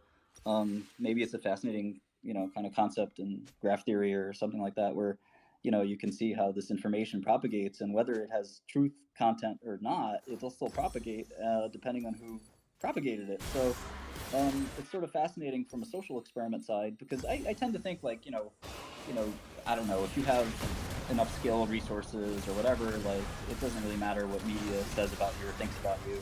And I've never found it to be, that huge of a problem until I got into legal trouble. But in any event, I think that, the benefits are like just talking with friends about like, wow, like, can you believe people really buy this? And like being shocked with buddies that have known me for a long time, my family, all sort of saying like, wow, that's not you at all. Like, how can people even remotely believe this? And it's sort of a fun thing to be astonished and watch how long it'll go. And again, every time I do something like this, I sort of erode at the edifice of Pharma Bro. But I probably need to do that at some point. But it's still like, here 7-8 years later, people are still like, oh, I thought this guy was like a frat boy jerk or something. But and maybe you still think that after listening, or not you specifically, of course, but in any event, I think the more you like do performance art, which like Andy Kaufman was like really cool to me, and people like that, like you could totally sort of see it as performance art, what I've done over the last 7 years, and it's been a labor of love, I guess. It's cost me a lot of money. It's cost me probably hundreds of millions of dollars, and time in prison. But ultimately, it's still been that fascinating to me to go through it and see like people collectively lose their minds and believe a false image of me, and it's just really interesting to me. But again, I've tried to fight at first, kind of the perception of me, and I just couldn't, and I just sort of let it simmer. And I think you've seen that there's this big subculture of people that support me while I was in prison. A number of top like people on the Billboard chart wrote me letters like, hey man, we really like you and support you, but we can't say that we do because we get like all our fans would leave us. And you have the same dynamic in business where people are like, man, I'd really love to work with you, but I think I'd have a problem with future employment if I had you on my resume. So there's a lot of that dynamic that's really frustrating. But to me, I was just incredulous that this thing could actually gain momentum. Like, I thought people would eventually be like, oh yeah, he's not a bad guy. What he's saying makes sense. But it just ran, off the charts, and I just couldn't stop it. So I figured I'd embrace it. And I don't know, it was a weird decision. It was really interesting. Had really interesting side effects, as you can see. Thanks. Is there anything you might have changed when developing this persona? Are you saying, I didn't hear the first part of your question? Sorry. Oh yeah. If you were to do this again, would there have been anything you would have done differently? Yeah, it's a really tough one because, like, I guess the standard thing to do in corporate America when you have a scandal is to just turtle, if you will, just like put your head in the sand and ignore it and hope it goes away. And anything you say will just make it worse. And I got that advice, and I still opened my mouth and made it worse. So I think from a purely financial perspective, I certainly would have done something different. But from an individualistic kind of who am I perspective, looking in the mirror, like, I'm the kind of person that stands up for what he thinks is right. And I think what I did with that drug was right, whether anyone believes that or not. I could defend it, and I've done it in other venues. I won't bother doing it here. But I believed in it, and I believe in it now, and I have no problem sort of defending capitalism and pursuit of profit and sort of Milton Friedman style economics. But you have to ask yourself, like, are you willing to sacrifice values and certain ideals that you have for pleasing other people? even if you have a really unpopular opinion. And I think that for me, well, you know exactly how sort of I feel. You know, I'm willing to sort of, you know, take a lot of, you know, heat for something I believe in, and especially something I believe in deeply. So I think, you know, that's all I've got. All right, thank you, Robin. Hope you enjoyed it. So I'm getting a lot of people saying that they're more or less requested to come up.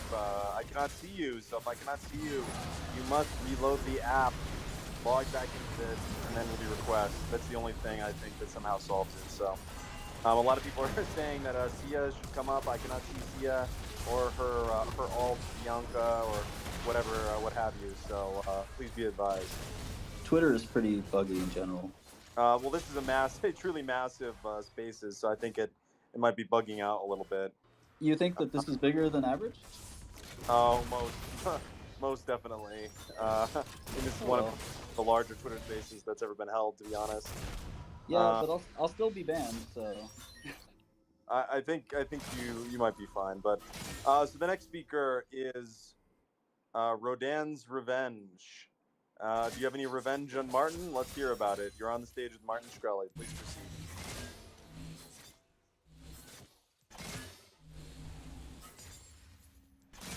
Rodan, do you have a question?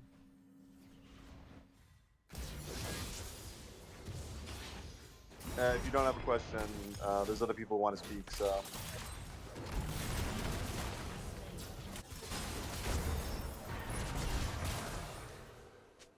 I love how formal you are as an attorney. Like, please proceed. This isn't court. Oh, no. I try to make it a little bit standard, but we can be like, you know, holla at Martin, you know, holla bitch, you know, whatever you prefer, Martin. I'm joking. I'm just pulling your leg. So the next person up is going to be, we've heard a lot about this sort of raw egg and raw milk nationalism. So what better person than Spy Milk? You're on the stage with Martin Shkreli. Hi, Martin. Thanks for having me up. I Hey. really like your Rothko strawberry milady. That's so gorgeous. Thank you. So I'm gonna make it brief because I know you have a lot of people requesting. First, I wanted to ask, are you bullish on seed oil capital? Of course, that's my big position. Love that. And then second, will we see you at the Milady Rave this Friday? I can't make this Friday. Isn't today Friday? It's a week from now. Oh, I wish. Where It's is it? in New York. I can DM you the flyer for it. We follow each other. Oh my god, I actually might be able to make it. It's extremely unlikely, but I will ask the powers that be here if I can make it, and if I can make it, I'll just show up and it'll be really lit. You totally should. Wait, that's awesome. Okay. But it's probably not going to happen, but you know, who knows? Okay, thanks. That's all. I'll hop down now. Thank you, Martin. Yeah.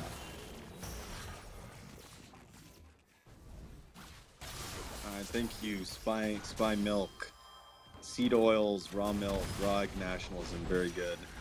The next person who is going to come up is, sorry, the app's plugging out for me a little bit here, is Micah. Micah, you're on the stage with Martin Shkreli.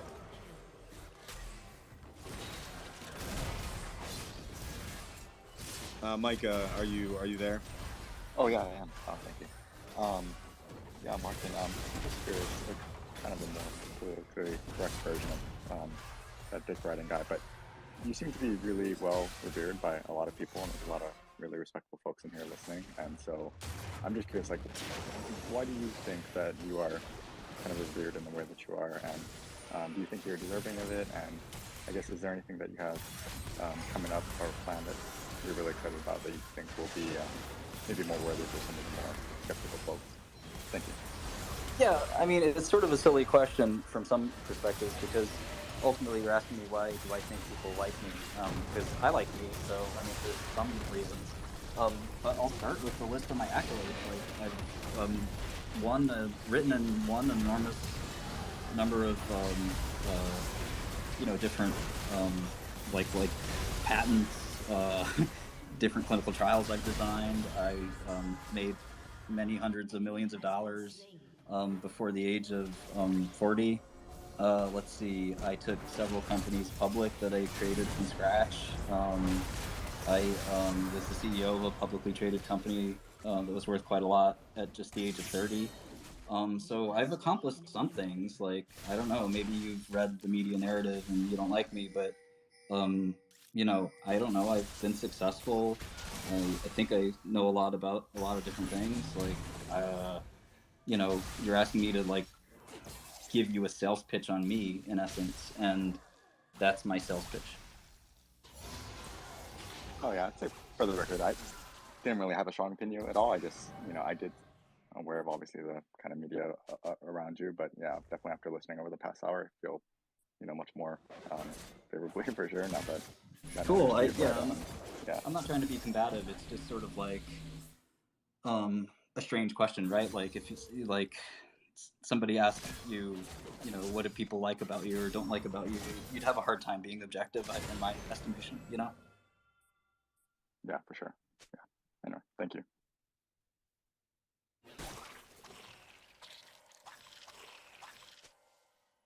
All right, thank And you. I guess, I just have one more question, more point to add there, Gordon. As I thought about it, I think one of the things that people really are attracted to is just individuality, and just being willing to be yourself is one of the hardest things in life to do. Like, just being able to say, this is who I am, take it or leave it. I'm not going to change my opinion based on who I'm talking to on Monday versus Tuesday. I'm not going to change my political viewpoint, because a lot of people don't like it or something like that. And having the guts to actually just sort of do that. I think college kids especially like me, because they're at this like transition moment where they have to ask themselves how much of their individuality, which mattered a lot to them, and they could be freaks, they could be, somebody totally, totally who they are, unedited, unvarnished. And now they're going into the corporate world or whatever it is, where they actually now have to sort of hunker down and be somebody else. And I think that when I get talked to colleges, like I talked at Harvard and Columbia and Princeton, and I got standing ovations from all these kids who really loved me. And I think it's because like you have this fear as you grow up that you have to change who you are, and you have to like be careful and use all these euphemisms and HR speak and PR speak to avoid controversy and avoid showing who you are and what you really mean and what you really want to say. And I think that that's something that I don't care about. So I think being able to be successful and still actually kind of be yourself is one of these really, really hard things to do. And I think it's one of the reasons people respect Elon Musk to some extent, right? Like, he really just doesn't give a shit. And you can see all of his warts. Like, clearly the guy's got some issues, but he's also the richest man in the world. So he's technically the most quote unquote successful. So, the fact that he's willing to be himself, warts and all. And again, I hate to make it political, but if you look at the president, the former President Trump, who I'm not the biggest fan of, but I would take over Hillary at least. I hope Trump doesn't run for reelection, for instance. But regardless, the point is that this is a person who is forget Elon Musk. This is a person who has an enormous number of problems and is still somebody that people like because, at the very least, he's not phony, right? And you might think Trump's really phony. Who knows? And maybe he is. But he's the sort of person that at least sort of reveals who he is. And I don't think you get that out of Biden. I don't think you get that out of Hillary. And maybe one of the quotes I remember on the various chans here on Twitter, one of the threads I found quite interesting was these quotes by Napoleon, more or less, saying that the vast majority of people don't accomplish anything in their lives because, especially people who are quite skilled, they could do something because they're constantly thinking more or less about the potential repercussions of their actions, such that they're paralyzed by premeditation. And one of these, and Napoleon has several quotes on this, but one of the more powerful ones that he has is, at a certain point, you just have to kind of give yourself over to destiny, over to fate, right? You have to be who you are. And sometimes it'll work, sometimes it won't. But if it does work, it could work out quite positively. But you're definitely not going to achieve that by engaging in this sort of very corporatized, sterilized behavior, as you say, Martin. Yeah, that makes sense, but there's an obvious logical flaw in that as well. Whereas if you, like, for example, that would apply, everything you just said would apply to somebody who is like a neo-Nazi or something, right? Like, or it would apply to Hitler. So, like, you'd have to sort of temper it with some kind of moral compass and some ethical compass. Of course, and even it's quite ironic coming from Napoleon himself, right? Because he ended up on the island in the middle of the Atlantic Ocean, right? So, Right, but right. at least he had some fun times before he did it, right? Well, I think you're, the benefit of history, you could say fun times, but it wasn't very fun for all the wars he had, right? I mean, he was sort of, I don't know history that well, but I think, it's hard to sort of, I guess, exalt or put Napoleon on a pedestal, to me, like, Oh, sure. What I I find don't know. very fascinating about him in particular is that I don't know if you've ever seen the his like little godforsaken house on Saint Helena out in the middle of nowhere, but to be a guy who literally controlled and shaped the fates of nations, the entire world, and then to end your life, and then having all of those memories and experiences, and then to basically end your life tending your small garden under the British watch. It's quite a striking portrait. Yeah, fascinating. All right. So, having said that, I think the app is working maybe a little bit better now. But the next person up is going to be cold pizza. Cold pizza. I prefer hot pizza, but maybe Martin prefers cold. So, you're on the stage. Are you there, cold pizza?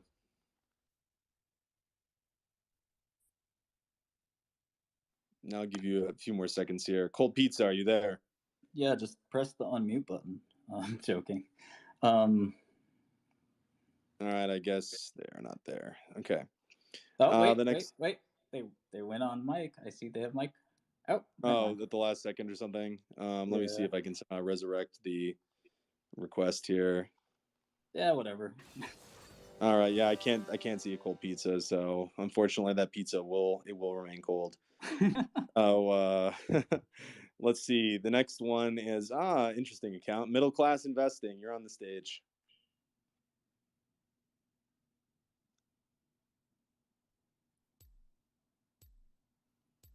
Middle class investing. Are you there? I think you have to give it a second. I don't know. Who knows? Yeah.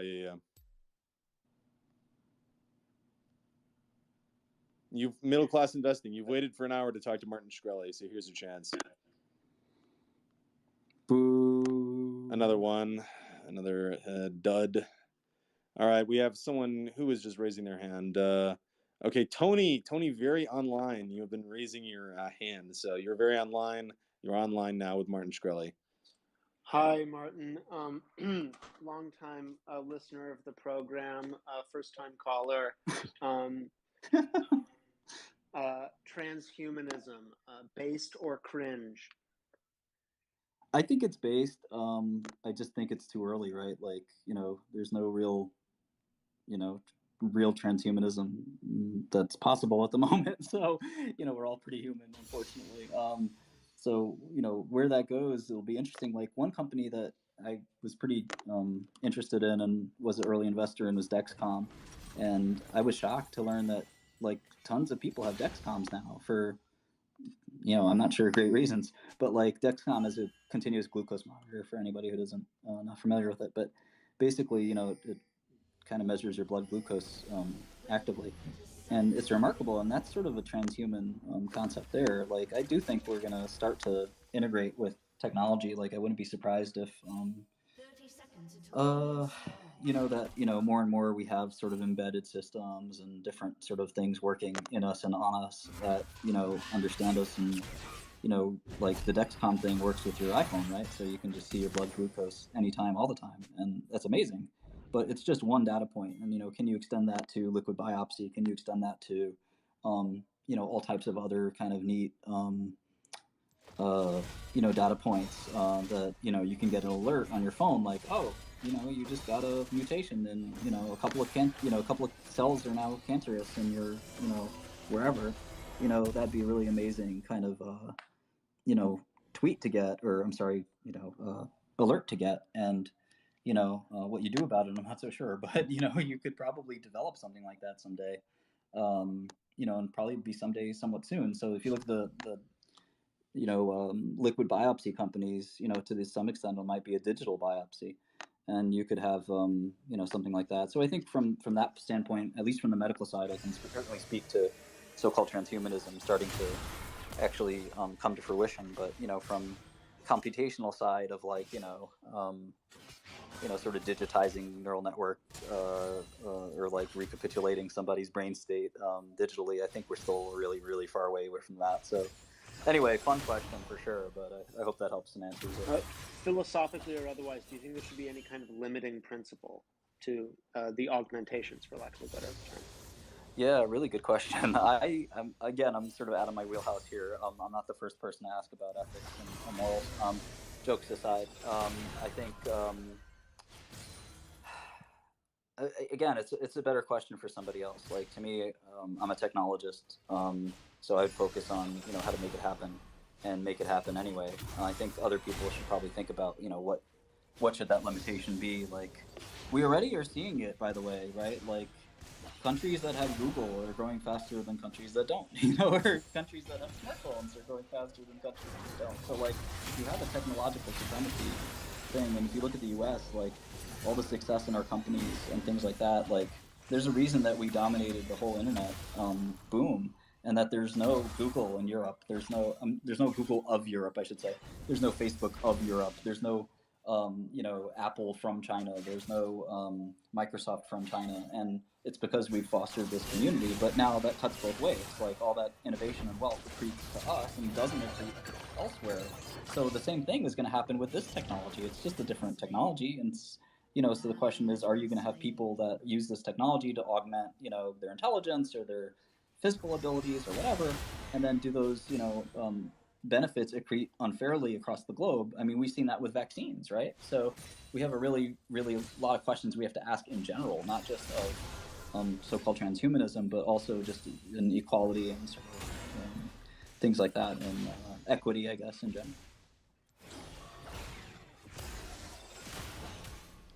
All right, thank you, and we're going to move on to the next person here. As well, if you'd like to come up, and if you're in the room and I can't see your request, just put it on Twitter or something, and I'll try to find you, but I think the app is kind of glitching out a little bit here. The next person up is going to be... Wait, oh no, I don't want to do that. The next person up is going to be Coco. Coco, you're on the stage.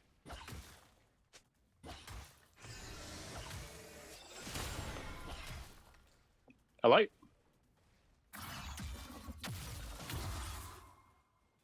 Hey, sorry. I do apologize. My question got answered got asked by someone else before, and you answered it well.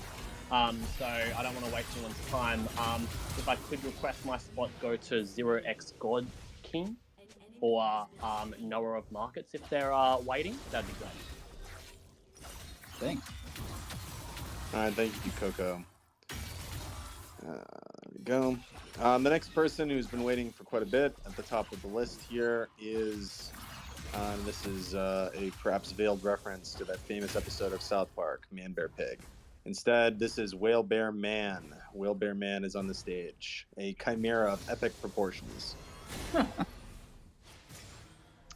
Yeah, great to be here. Awesome that you guys are doing this space. Thought it was a troll for a while, but honestly, at this point, listening the whole time, you guys have covered a lot of topics, so I figured I'd kind of jumble up my categories into actual topics that you could pick. If you want to talk about more than one, that's fine, if you have time. But my topics are future AI, Roku's Basilisk, quantum computing, rich people Bitcoin, monopolies, tally sticks, credit scores, and... Please, Whale Bear Man, as we were saying before, give yourself over to Destiny. Pick one. No, this is cool. I like. Oh, fair enough, Martin. Go ahead. I like what he's doing. I'll touch on quantum computing. I spent a lot of time in jail thinking about and reading about quantum computing. What can you say about it? It's going to be probably not as important as some people think. It could be much, much more important than we think. It's going to be one of these distributions that's unclear at the moment. I'm really interested in like IonQ and the stuff Google's doing and IBM and so forth. And it's a space I'm watching really closely. But what's fascinating about quantum computing is that you're asking questions about complexity. And if you read about, Scott Aronson is, I think, like the smartest guy on the planet, after myself, of course. But Scott, yeah, right.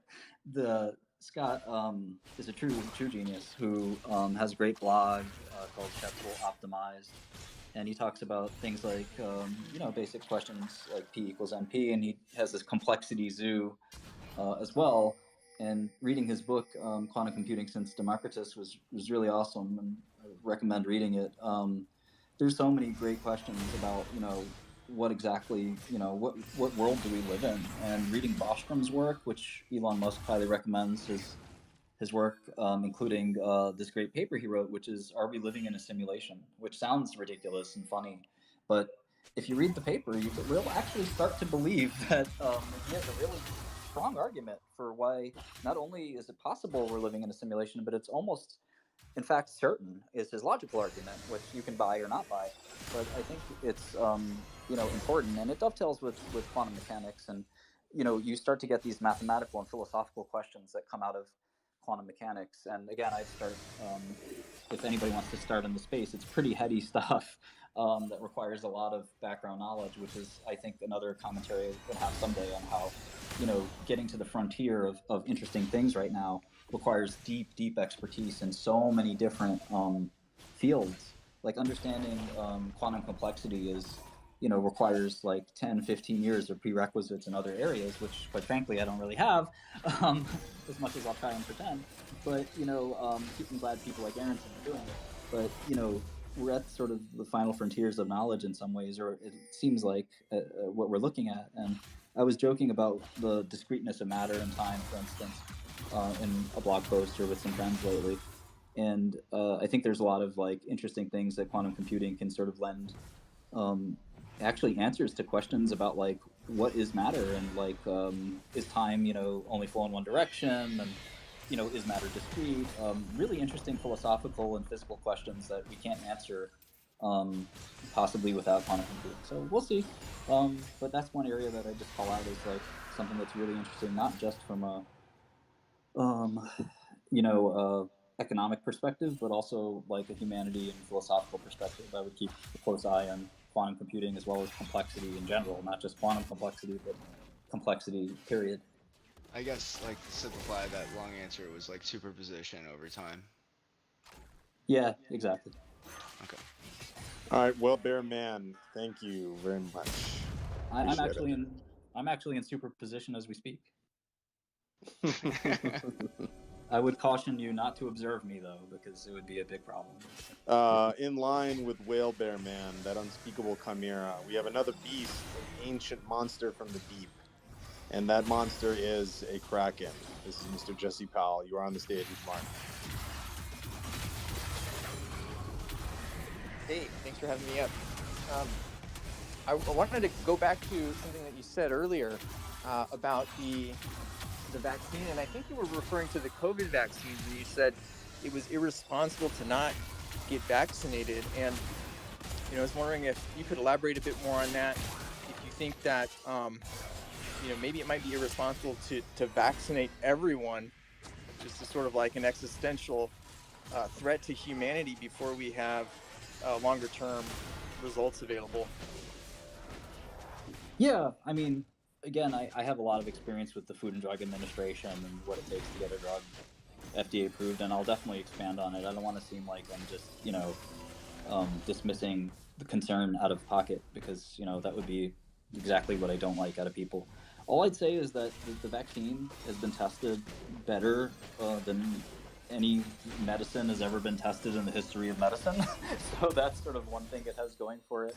And the other thing that I think is a common misconception is that vaccines are very interesting from a pharmacokinetic and pharmacology perspective. One of the things to know about vaccines is, unlike any other drug you might take, you take vaccine and it's out of your system basically within hours or within days at the longest. So it's impossible for an agent to have a pharmacodynamic effect on any protein or sort of protein interaction or protein ligand interaction or even a gene interaction like these things are just not possible. Once your body makes, sort of an immune memory to an antigen, that's it. The antigen's gone. It gets degraded really quickly, and you have this like immunological software upgrade. And there's nothing wrong with having it. It's possible, perhaps, that you make this sort of, weird sort of antibody that cross-reacts with other proteins in your body. Sure, it's like distantly possible, but usually you would see that side effect right away. There's no long-term effect. Like if you make an antibody that, like, say, would bind COVID-19 spike protein, but it would also bind some important, like, cardiovascular protein in your heart, like, you would know immediately. It wouldn't take a long time to manifest. It would probably be seen right away. And after vaccinating 1 billion or 5 billion people, or however many people have been vaccinated, like, we know that this is one of the safest vaccines ever made. People aren't dropping like flies. You would see it immediately. So I think, like, it's pretty irresponsible to not, to let people sort of get this risk of this virus when there's a really, simple solution. So I was really happy to be vaccinated. I didn't want to get some terrible, respiratory disease. I got COVID anyway, of course. That's one of the problems with the current vaccine technology, is it gets one conformation of the viral protein. It doesn't get them all. And, that technology will be improved over time. But, ultimately, I think that, being a vector for further viral transmission is irresponsible. A lot of people are young and they're very happy to sort of, not be vaccinated. But, the problem is the person, like, I had a friend in the hip hop community who recently died named DJ K Slay. He's a somewhat popular DJ, rap guy from New York, and he died at 55 from COVID. And again, he got this from somebody who's probably young and reckless and didn't give a shit about whether or not, they transmitted the virus. My father and mother are older than that. And at some point, they're just, if nobody gets vaccinated or not enough people get vaccinated, they're going to get it and they could possibly die. And I don't want my parents to die. So I think it is a little irresponsible for younger people to sort of say, well, I'm going to buck the system. I'm not going to do it. And I'm a libertarian. So, like, I don't think anybody should be forcing you to get a vaccine. But I also don't think that, like, you can make a plausible argument as to why you shouldn't. But that's just my 2 cents. But thanks for that. I mean, but we're not talking about polio, right? I mean, we're talking about time people to go, that have bro. the vaccine are getting it and retransmitting it. I think you have somewhat of a limited biological understanding. Getting the vaccine will limit transmission of the virus. There's a lot of sort of misunderstandings of that, but I think we've given this question enough attention, to be honest. Thanks. Thank you, Jesse, Mr. Powell. The next person, and as I continue to respond, see as alt. I cannot see you in the audience. I cannot see you in the requests. Log out, log into a different account. And we'd love to have her up here, but cannot see her, cannot add her. So log into another account. I don't know. The next person who comes up is going to be SPC. Is that SPLC or is it just SPC? I'm not sure, but here you go. You're on stage. Yeah, Martin, pleasure to be here, man. I believe Thanks. While your initial legal troubles were going on, you offered 5,000 for a strand of Hillary Clinton's hair. Just wanting to see where we're at in the process of leading to the arrest of Hillary Clinton. So, an elaborate joke that it actually got me thrown in jail. And it probably got me an extra few years in prison because the judge sort of saw a darker, weirder side of me. I was making this weird joke because there's this weird lizard person meme that Hillary Clinton's not a real human being, so she's a lizard. So I made this joke about, like, oh, well, if I just had some DNA, I could determine, whether she's a lizard or not. And it was just a really, really dumb joke at a political opponent. And, it was taken seriously and sort of spun out of control by this, like, weird New Yorker journalist that wanted to basically get me in trouble. So he made a big dust up about it, and I got thrown in prison that day or a couple days later. And it was really nuts because, there is freedom of speech. And, nevertheless, it doesn't apply to certain circumstances like the one I was in. So C'est la vie, but no, that was just a joke. I don't think Hillary Clinton's a lizard. I think she's probably a really good person. Not my political cup of tea, and we are sort of philosophical opponents, but I admire her in some ways. And she's accomplished a lot, but obviously really don't agree with the politics. And hopefully, that doesn't mean that you can't all coexist. I hope that all of us start to be a little less partisan and a little less crazy, and just calm down a little. Thanks, man. Appreciate the time. All right, thank you, SPC. The next person up, it is not going to be a Mary Sue, as they say in certain feminist discourse. It's going to be Mary Lou. You're on stage. Hey, Martin. Thanks for all the time you've given us. I've been really surprised by how thoughtful you are. I was wondering if you'd comment on the decentralized science movement and where you think it should go. Oh yeah. Shit. So I'm actually working on a decentralized science project. I started it in prison. My brilliant collaborator Jason created a number of impressive computational chemistry suites.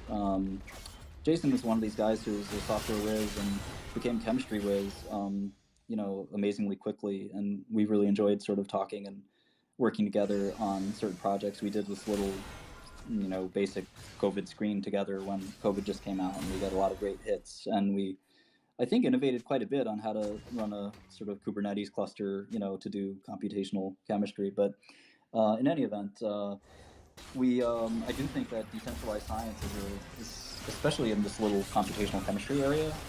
You'll probably see something from me there pretty soon. That's just one small area though. But if you look at like how science works, there's so much overlap and repeated experiments.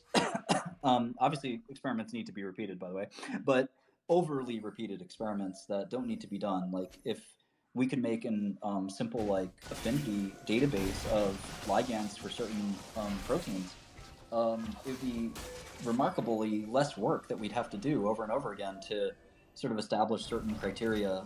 Work that's done inside a pharma is often replicated at other pharmas. Well, some protein that everyone wants to crack, like KRAS or whatever other protein, people do the same experiments over and over and over and over again, and they should just share their results. Like for toxicology, this is something close to my heart because I'm sort of an animal rights person, and toxicology is euthanization of animals and pharmaceuticals. So it's very important to establish safety for medicine before, letting people try it. But it's I think irresponsible and really unethical, quite frankly, to put to death, dozens of dogs and other higher species like rhesus macaques, where you're doing the same damn experiment over and over again across 20 different companies in the industry. It really is unfortunate, to see that happen. And maybe distributed science or decentralized science could help with something like that. So there's hundreds of places that you could go with this. The white space is enormous. R&D is gigantic part of commercial and academic enterprise. So I think you're onto something really smart there, and I hope you pursue it yourself.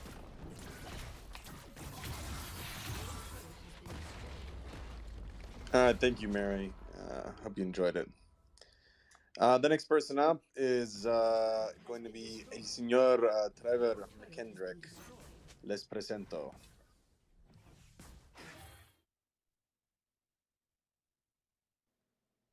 Trevor, do you not speak Spanish? I thought you were doing banking for Spanish Yeah, speakers. no, I do. I'm back. Hey, Martin. Super glad to have you, man.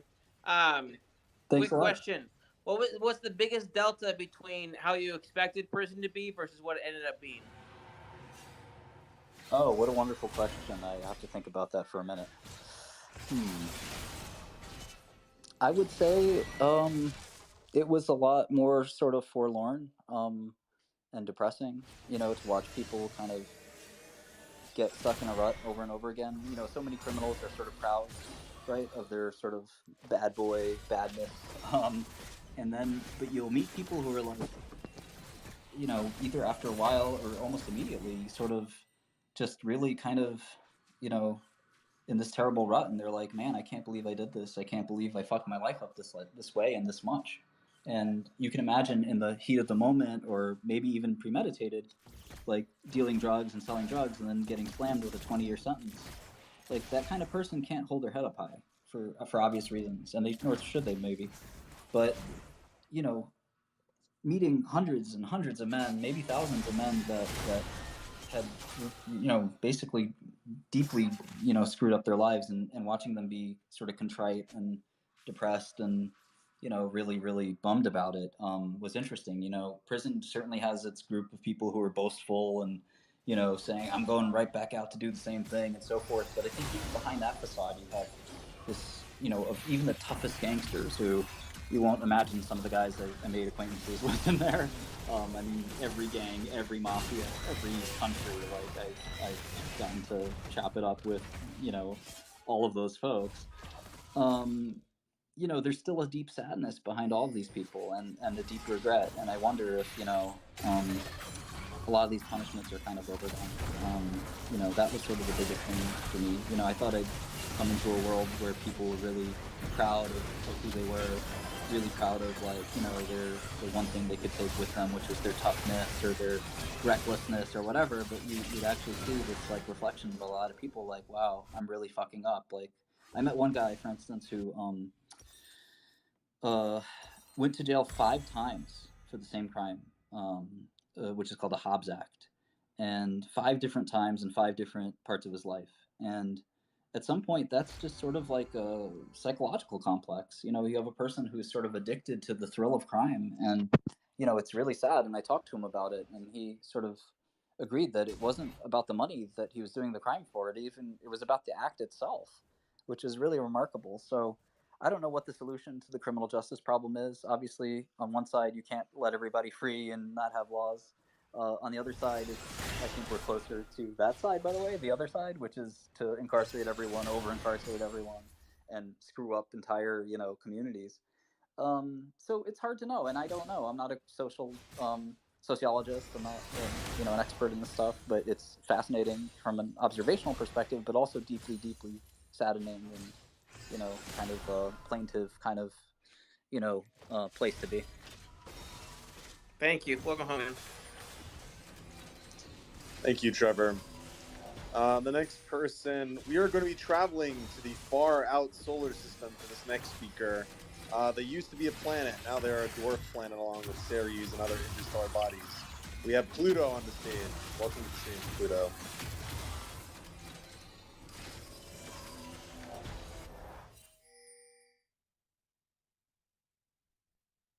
Are you there, Pluto? Yeah, can you hear me? Hey, yeah. All right. Martin, I was really curious on your what your opinion is on the state of DeFi right now in the cryptocurrency, especially with Uniswap V2 and V3, and especially SudoSwap and also NFTX.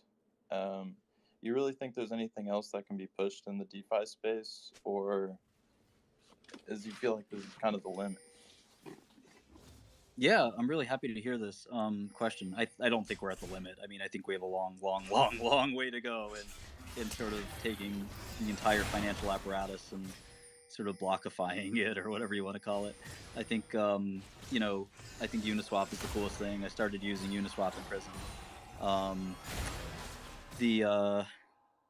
It's hard to know exactly kind of where things will go, but if you look at some things like loans, I mean, loans are the central sort of product the bank offers, right? We have a long way to go with asset-backed loans and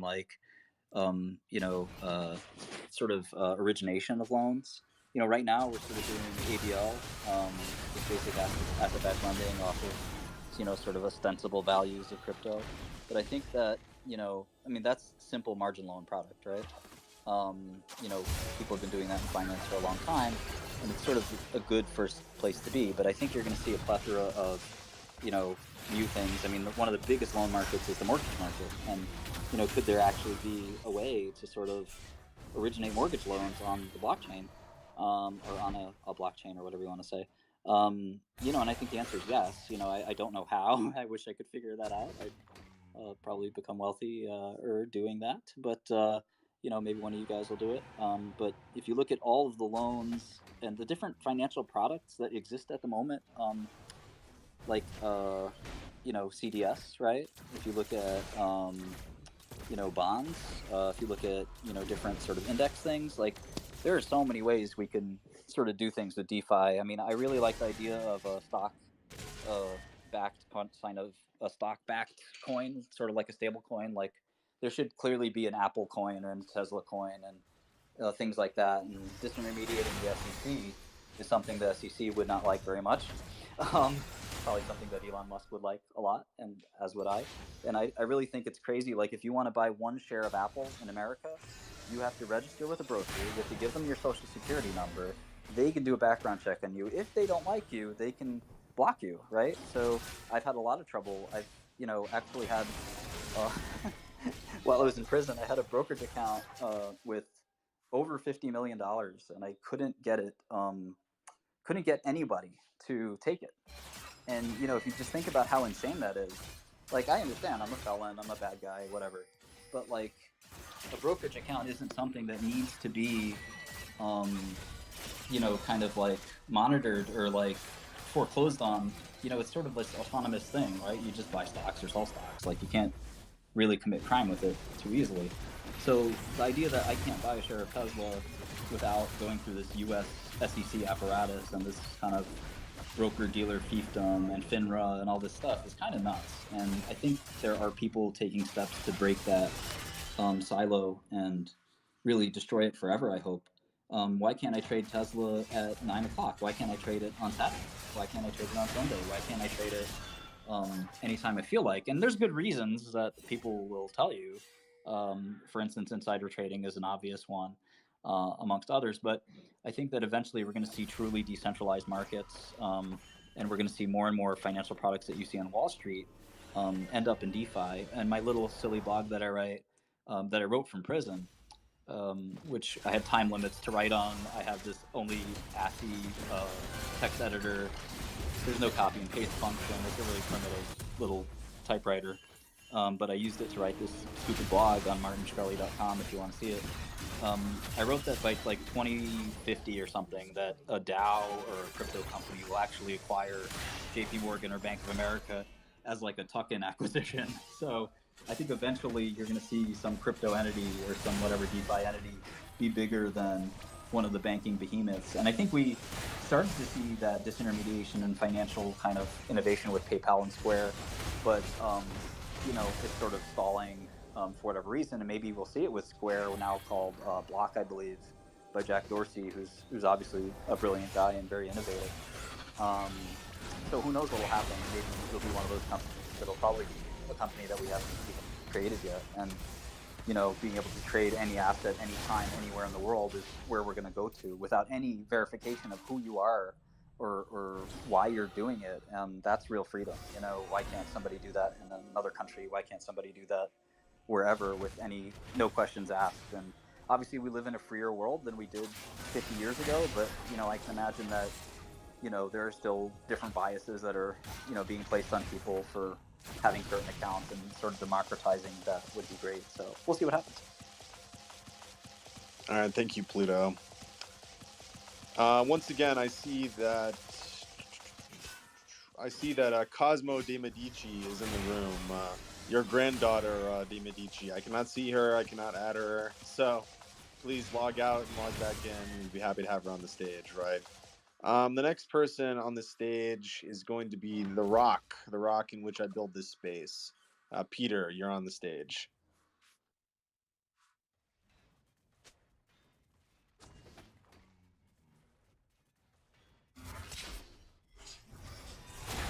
Are you there, Peter?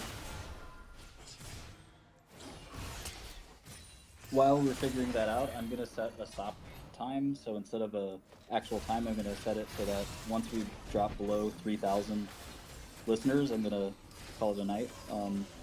It's 3 a.m. over here. I'm very much enjoying this, but eventually all good things have to come to an end. We peaked at around 4,000, I think, and I think we've been holding steady. But if we drop below 3,000, I'm going to stop. But I promise not to stop until we do that. So we could be here a while. I as well. I have a flight to catch, but I do have quite a few hours before I have to go to sleep before that. So, yeah, Peter, are you on the stage? Peter, if you're speaking, we can't hear you. Going once, going twice. And okay, the next person on the stage is going to be how about this? We're gonna oh no, I don't want to do that. It's gonna be Danny. How's it going, Danny? You're on the stage. Hello. Hey. Congratulations on the release, and I'm sorry about the loss of your album. Thanks, I guess. I'm not sure I lost the album, but we can talk about that later. I lost the physical copy. Yeah, the idea of it. Anyway, I just wanted to ask, besides crypto and Web3, what are you going to be working on for yourself, whether it be like a hobby, a new skill you want to develop? I assume someone like you is always learning new things. What's something we might not know about that you're learning on or working on? Oh man, yeah. I mean, I wish there were more hours in a day, right? I think we all do. I'd learn everything. I've really always been really bad at physics and like mechanical engineering, so I've always wanted to catch up on that. It's just never been a field I cared about, and it's like maybe one last piece of science that I don't know much about. So that's kind of one thing I have in mind. I play a lot of music, so I've never really done it professionally, and I've been invited into a couple different, somewhat well-known bands. So unfortunately, the hard thing about this, right, is that to be successful in something, you have to give it your all, and I hate not giving it my all. So like, it's important to have hobbies and relax, but at the same time, I'm one of these people that's just really intense, and taking time away from like some main vocation, is difficult for me to do. Having said that, like, we all have downtime, and I think maybe the answer would be music for me, but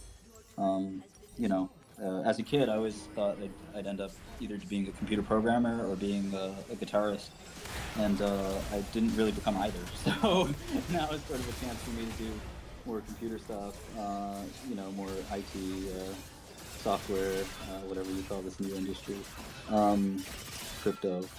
But in all seriousness, the music is another sort of thing I'm really into, as you know, from different crazy music things I've done before. Thank you. And one more thing. My friend just got his bachelor's degree from SDSU, and in his last class, they did an entire unit on price gouging, and he used you as the subject material. And he asked me who you were, and I told him to look you up himself. And him and his professor got in a fight, and he still graduated. That's funny. Price gouging is very different from what I did. Price gouging is when you take advantage of a very specific dislocation due to some like force majeure, usually. In what I did was change the price of something from a very, very low, abnormally low price to a slightly less low price. And it seemed through mathematical sort of subterfuge that it was a lot because you raised something 50x, but I would challenge you to think about it like if there was a burger store, a burger place you inherited from your father, and he was selling burgers for 3 cents, and you raised the price to $3, would you have really raised the price by 10,000%, or are you actually just normalizing the price of the burger? Now, would there be somebody called Burger Bro, and would CNBC, have a big problem with Burger Bro, and Burger Bro would get indicted because he didn't do his taxes on his burger franchise well, because he raised the prices up so much, they had to indict him. Is that kind of what would have unfolded? But you could understand that, well, burgers are $3 normally, so what the heck, that doesn't sound so bad. But when you turn it into medicine, and medicine for an important disease, and if you turn it into kind of like all these different pain points, you may have a different opinion. But if you analyze it through that lens, I think, which is the lens I analyzed it through, which is arguably almost too rational, right? Like, I couldn't put myself in other people's shoes and understand that they're not going to think of it this way, so don't do it. They're not going to be as quote unquote rational as you. Now that's assuming, I'm right, which I could very well be wrong. I'm not going to say that my way of thinking about it's the only way to think about it. But, I really couldn't put myself in somebody else's position, which is sort of the defining feature, by the way, of, autism and other illnesses. So, nevertheless, I understood what was going to happen to some extent, but I certainly didn't appreciate how crazy it would get. And again, I felt like my economic rationale would, which is, based on hundreds of different, arguments I've made over, years and years defending myself, which I still fully believe in. I think people would get that, but people didn't. So, I actually had done the price increase thing 6 times before, and this was the only time that I got criticized for it, and it was around an election. So I raised the price of a drug called Viola by 20 times, which is 2,000 roughly percent, and I actually got more patients on the drug than ever were on it before. So it's a really funny thing, like, price and access don't necessarily go hand in hand. And again, that's something that you wouldn't know if you weren't in pharmaceuticals, maybe. It's not the normal supply demand curve where you raise price and demand goes down. It's pretty inelastic. So in any event, it's all a lot of like convoluted arguments, and people just want the quick, the quick hit. This guy's a scumbag. That's the easy kind of, you know, let's get angry at him. It's fun to get angry at somebody. We can all agree to hate him. Like that's a really quick, like outrageous thing to do. And it's the harder thing to do is to be kind and to try to think and openly and to try to be kind of a little bit more open-minded. But again, I don't blame somebody for thinking that way. And if that's the way you want to go about things in life, then you're entitled to it. If I can answer for the people, you asked us a question earlier. You said we'd have to answer for why we like you. I would say it's because most people understand what you just said. They've gone into it, they've looked at it, and they've chose to become a fan of yours. They understand your goblin mode, the character you put on, and who you really are. And that is why we've chose to like you and become a fan of you, because of the things you say versus how they paint you kind of just makes you you're a man for the people. Well, I really appreciate it. Again, if somebody doesn't feel that way, that's totally fine. It doesn't bother me, and you can certainly curse me out if you feel like it. Well, I will not be doing that. Thank you. Thanks. All right, thank you, Danny. The next person up, I see a lot of NFTs, avatars at the top of the page. I believe they're called Miladies. Yes. And we should have Milords coming soon, I think. So. Yes, indeed. It will be a sort of feudal kingdom with miladies and milords presiding over the DeFi space. And Mishkrellies, hopefully. Mishkrellies, yes. This will be the next movement. Okay, so Hustler, Mr. Panda, you're on the stage. Martin, what's going on? Hey, man. Just I sent you a DM, and but just welcome back. I don't really have a question for you, bro. You and I used to banter a lot back in the day on Twitter before prison. And is he still there? Yeah, he is. Yeah, dude. Yeah, no, I just wanted to say what's up and welcome back. What? What's that? I didn't hear you. No, I said thank you a lot. I really appreciate it. I guess I don't have a question like DeFi and all that stuff. What's the biggest lesson? What's the biggest lesson in prison? Like, what was your biggest take from it? In terms of like growth, self-growth, or something like that, or in terms sure. Yeah, I think. Oh, yeah, I have a good one. I didn't say yet. So, I think as I was going through this process and like being defiant and being like, no, fuck you guys, if you fuck with me, I'll get the best lawyers and I'll take this case to trial and I'll beat you, and like beating my chest and like trying to be a superhero. What I didn't realize is that my family was suffering, and that I was being really selfish, quite frankly, being really like pigheaded about, something where like, I was, hurting my family and not realizing it. And it took a while for me to realize, like, going to jail for 4 years means I have 4 less years to spend with my mom and dad, who don't have infinite number of years to sort of, give to me. So it was really sort of thinking more than just yourself. And, again, I think I was really selfish and not very humble, and I forgot sort of meaning and purpose, spending time with my brother, losing some years to do that. I think it was really, really terrible. And I feel like a jerk for having done it. I didn't feel like a jerk at the time because I felt like I was doing this, like, really, I guess, like, powerful, like, I'm standing up to the government, screw them, I'm gonna, take them on and beat them, like, and knowing full well I was going to lose, but also being like, yeah, I went toe to toe with these guys and didn't give an inch.